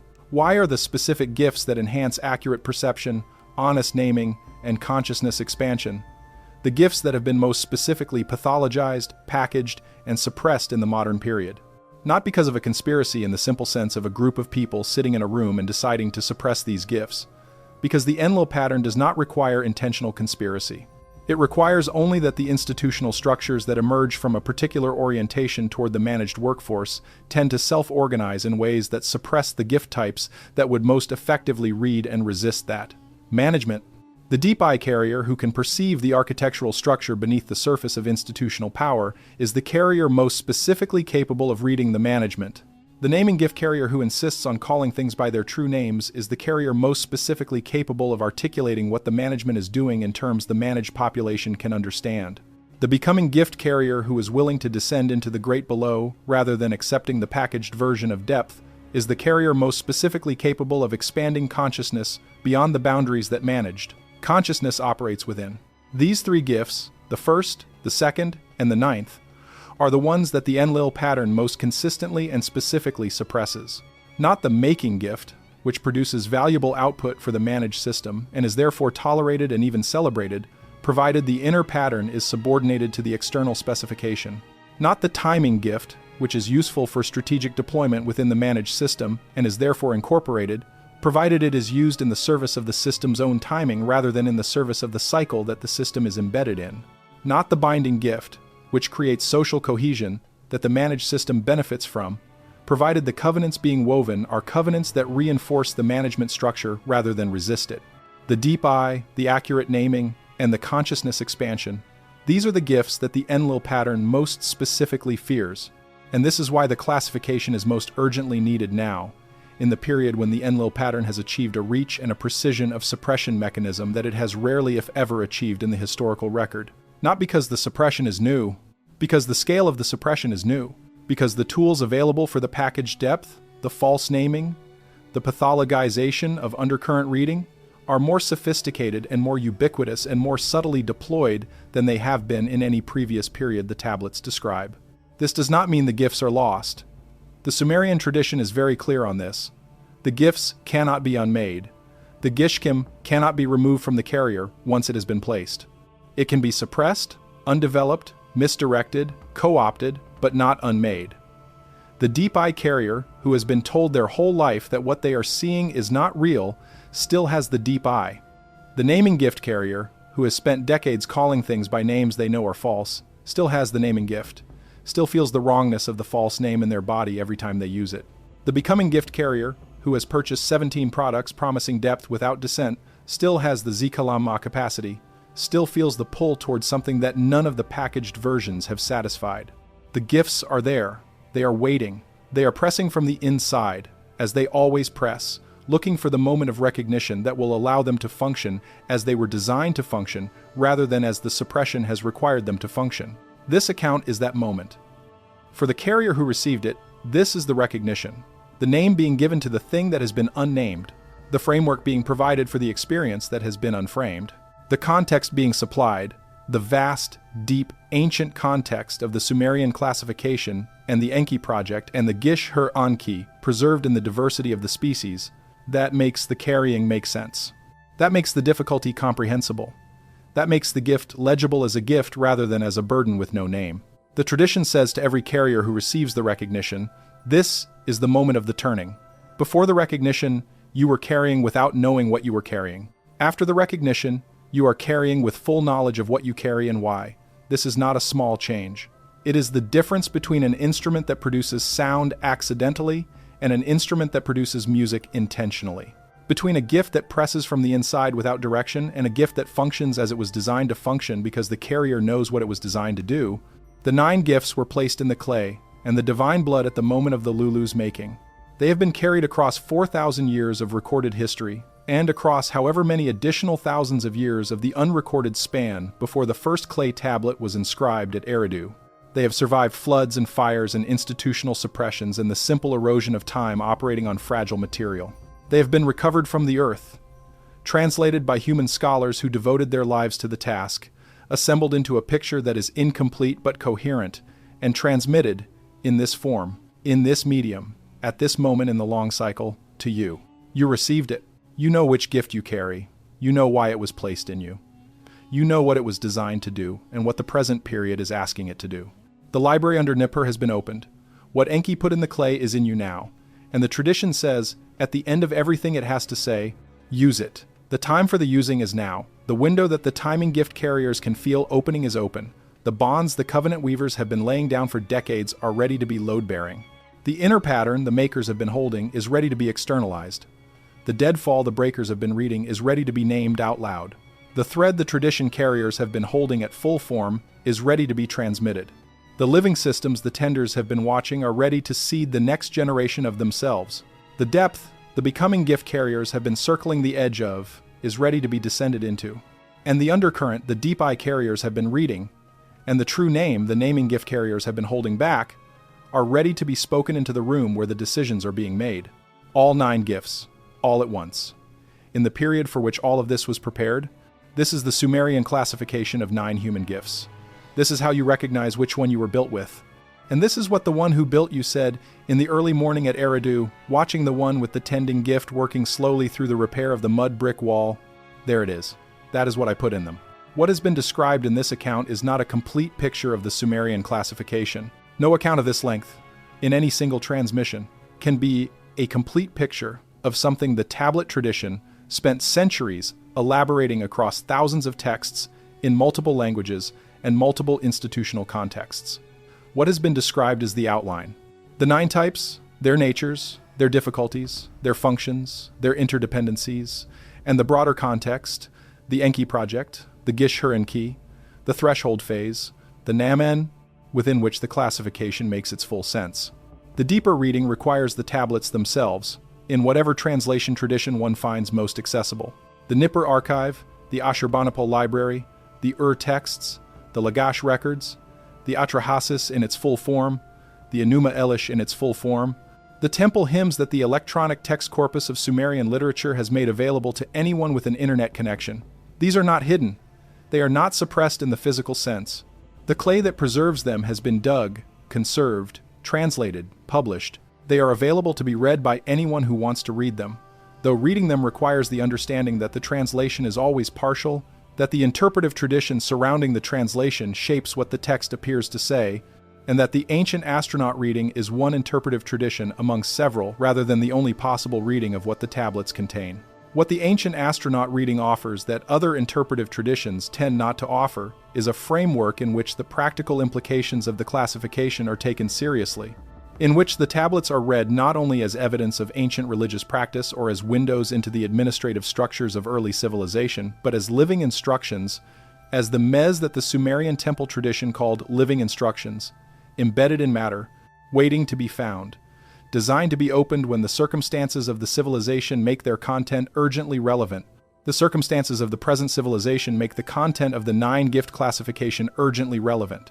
This is the position of ancient astronaut researchers who work with this material, and it is the position from which this account has been organized. Not as a claim to certainty about ancient history, as a claim about present necessity, the framework offered by the 9-gift classification, whatever its ultimate origin, whatever the precise historical relationship between the Anunnaki and the Lulu, whatever the degree to which the tablets preserve a literal record versus a mythological elaboration of real events, is a framework that addresses something the present period badly needs to address. What human diversity is actually for. Not for optimization, not for the production of the most efficient possible workforce, not for the generation of the most impressive possible output within the current economic and technological paradigm, for the carrying forward of the full range of human functional capacity across the phases of the long cycle, for the maintenance of the living Gish-Hur-Enki, the plan of heaven and earth expressed in the biological and neurological and psychological diversity of the species through the catastrophes and compressions and threshold moments that the cycle produces. This is a different frame for thinking about human diversity than the frames currently dominant. It is a frame in which the deep eye carrier who cannot process sensory input at the standard rate is not a person with a deficit but a person with a calibration. In which the naming gift carrier who cannot call things by false names is not a person with a social skills gap but a person whose gift is structurally incompatible with certain institutional requirements. In which the becoming gift carrier who cannot be satisfied with the packaged version of depth is not a person with a spiritual materialism problem, but a person who was built for the actual descent and keeps finding, with understandable frustration, that the packaged version does not satisfy what the actual descent would satisfy.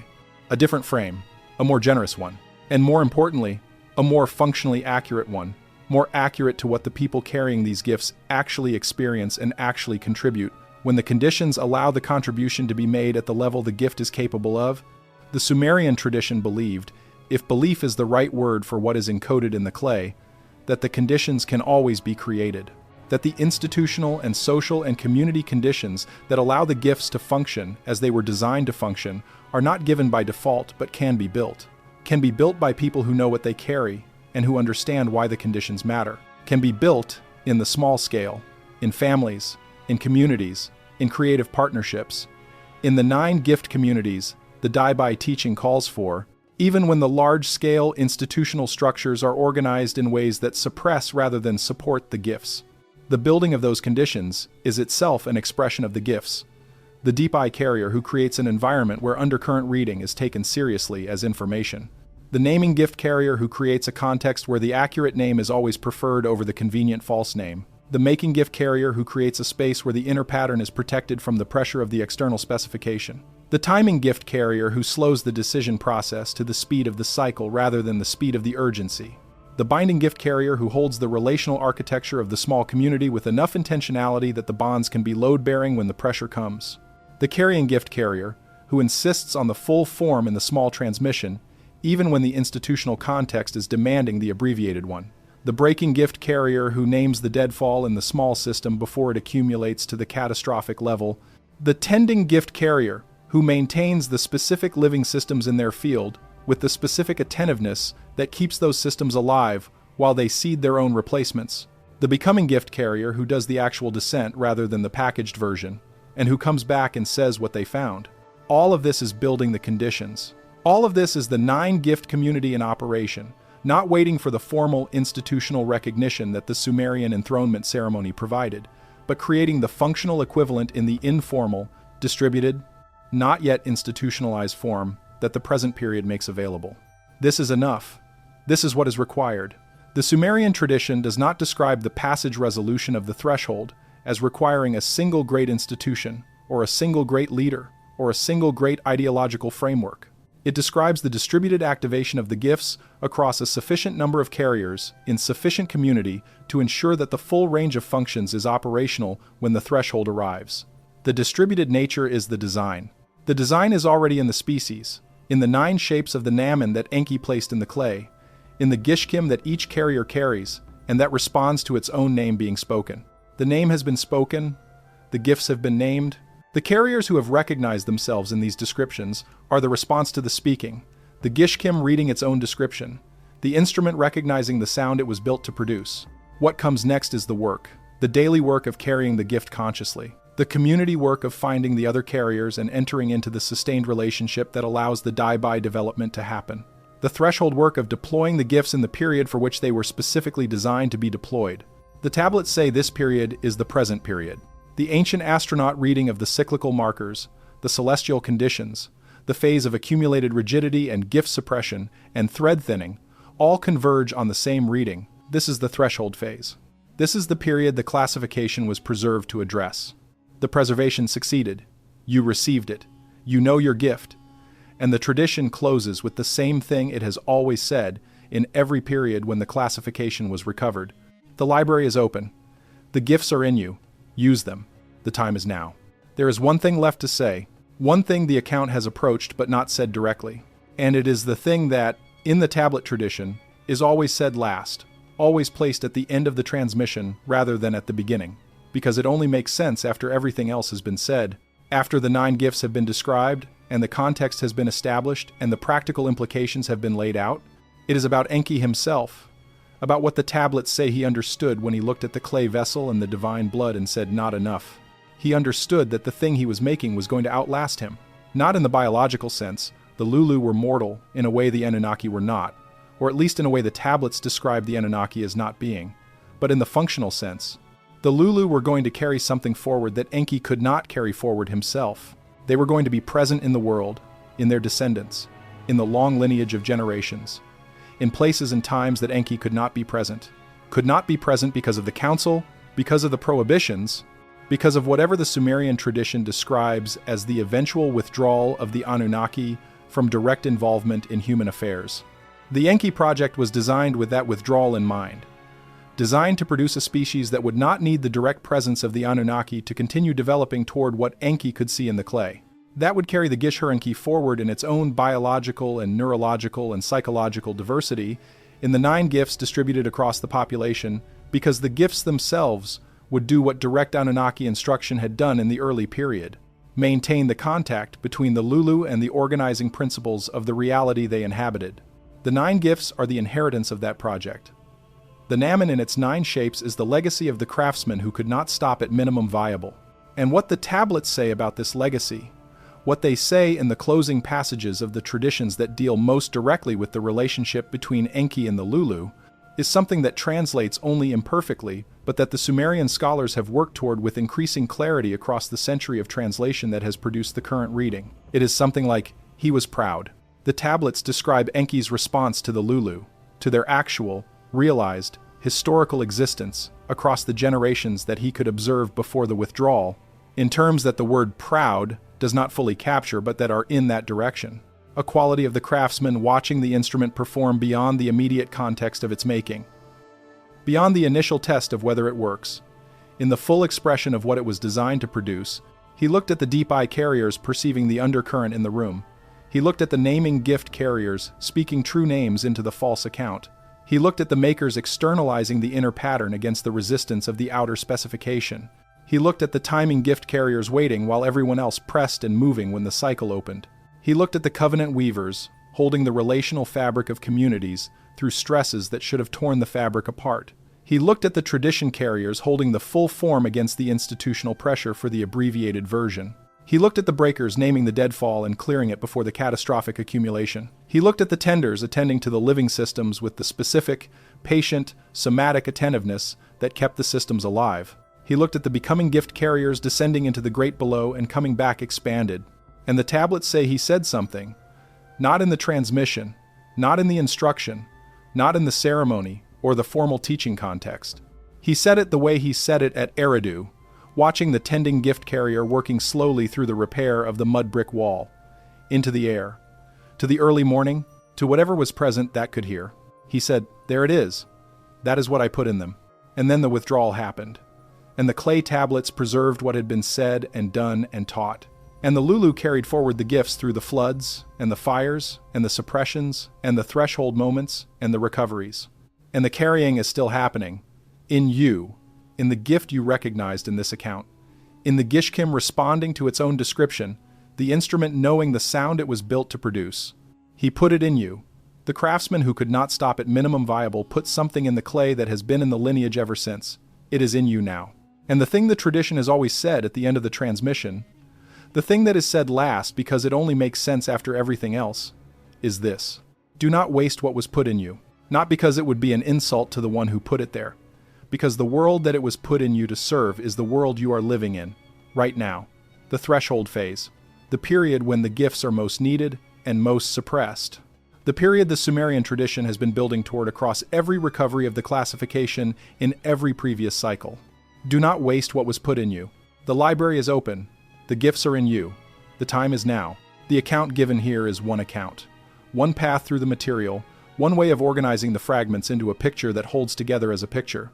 There are other paths. There are scholars in the Sumerological tradition who read the tablets differently, who take the mythological cycles as religious literature rather than as historical record, who locate the sophistication of the Sumerian astronomical tradition in patient human observation rather than in transmitted instruction. There are researchers in adjacent fields who find the same 9-gift pattern in sources the ancient astronaut tradition does not prioritize.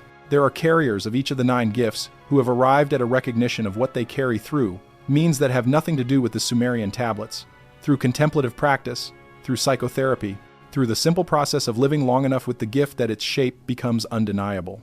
The path does not determine the destination. The recognition does not depend on which path brought you to it. The Gishkim is the Gishkim, regardless of which framework named it. The gift is the gift regardless of whether you received it from a Nippur tablet fragment or from 30 years of noticing the same pattern in your own behavior under pressure. What matters is the recognition, and what matters after the recognition is the use. Use it well, carry it forward, find the others. The time is now. The tablets are clay. The clay survived because it was fired in the very catastrophes that destroyed the libraries built around it, the same fires that burned the reed and papyrus records and eliminated entire bodies of ancient knowledge, baked the clay harder, and preserved what was impressed into it. The catastrophe that was meant to eliminate the record instead preserved it. The most important transmissions were embedded in material that the catastrophe would preserve rather than destroy. The flood would bury the clay but not dissolve it. The fire would fire the clay but not unmake it. The suppression would cover the clay under successive settlements but not annihilate it. The tablets would wait. The right people would dig them up. You are the picture now. The gifts in you are the translation. Carry it all forward. The time is now.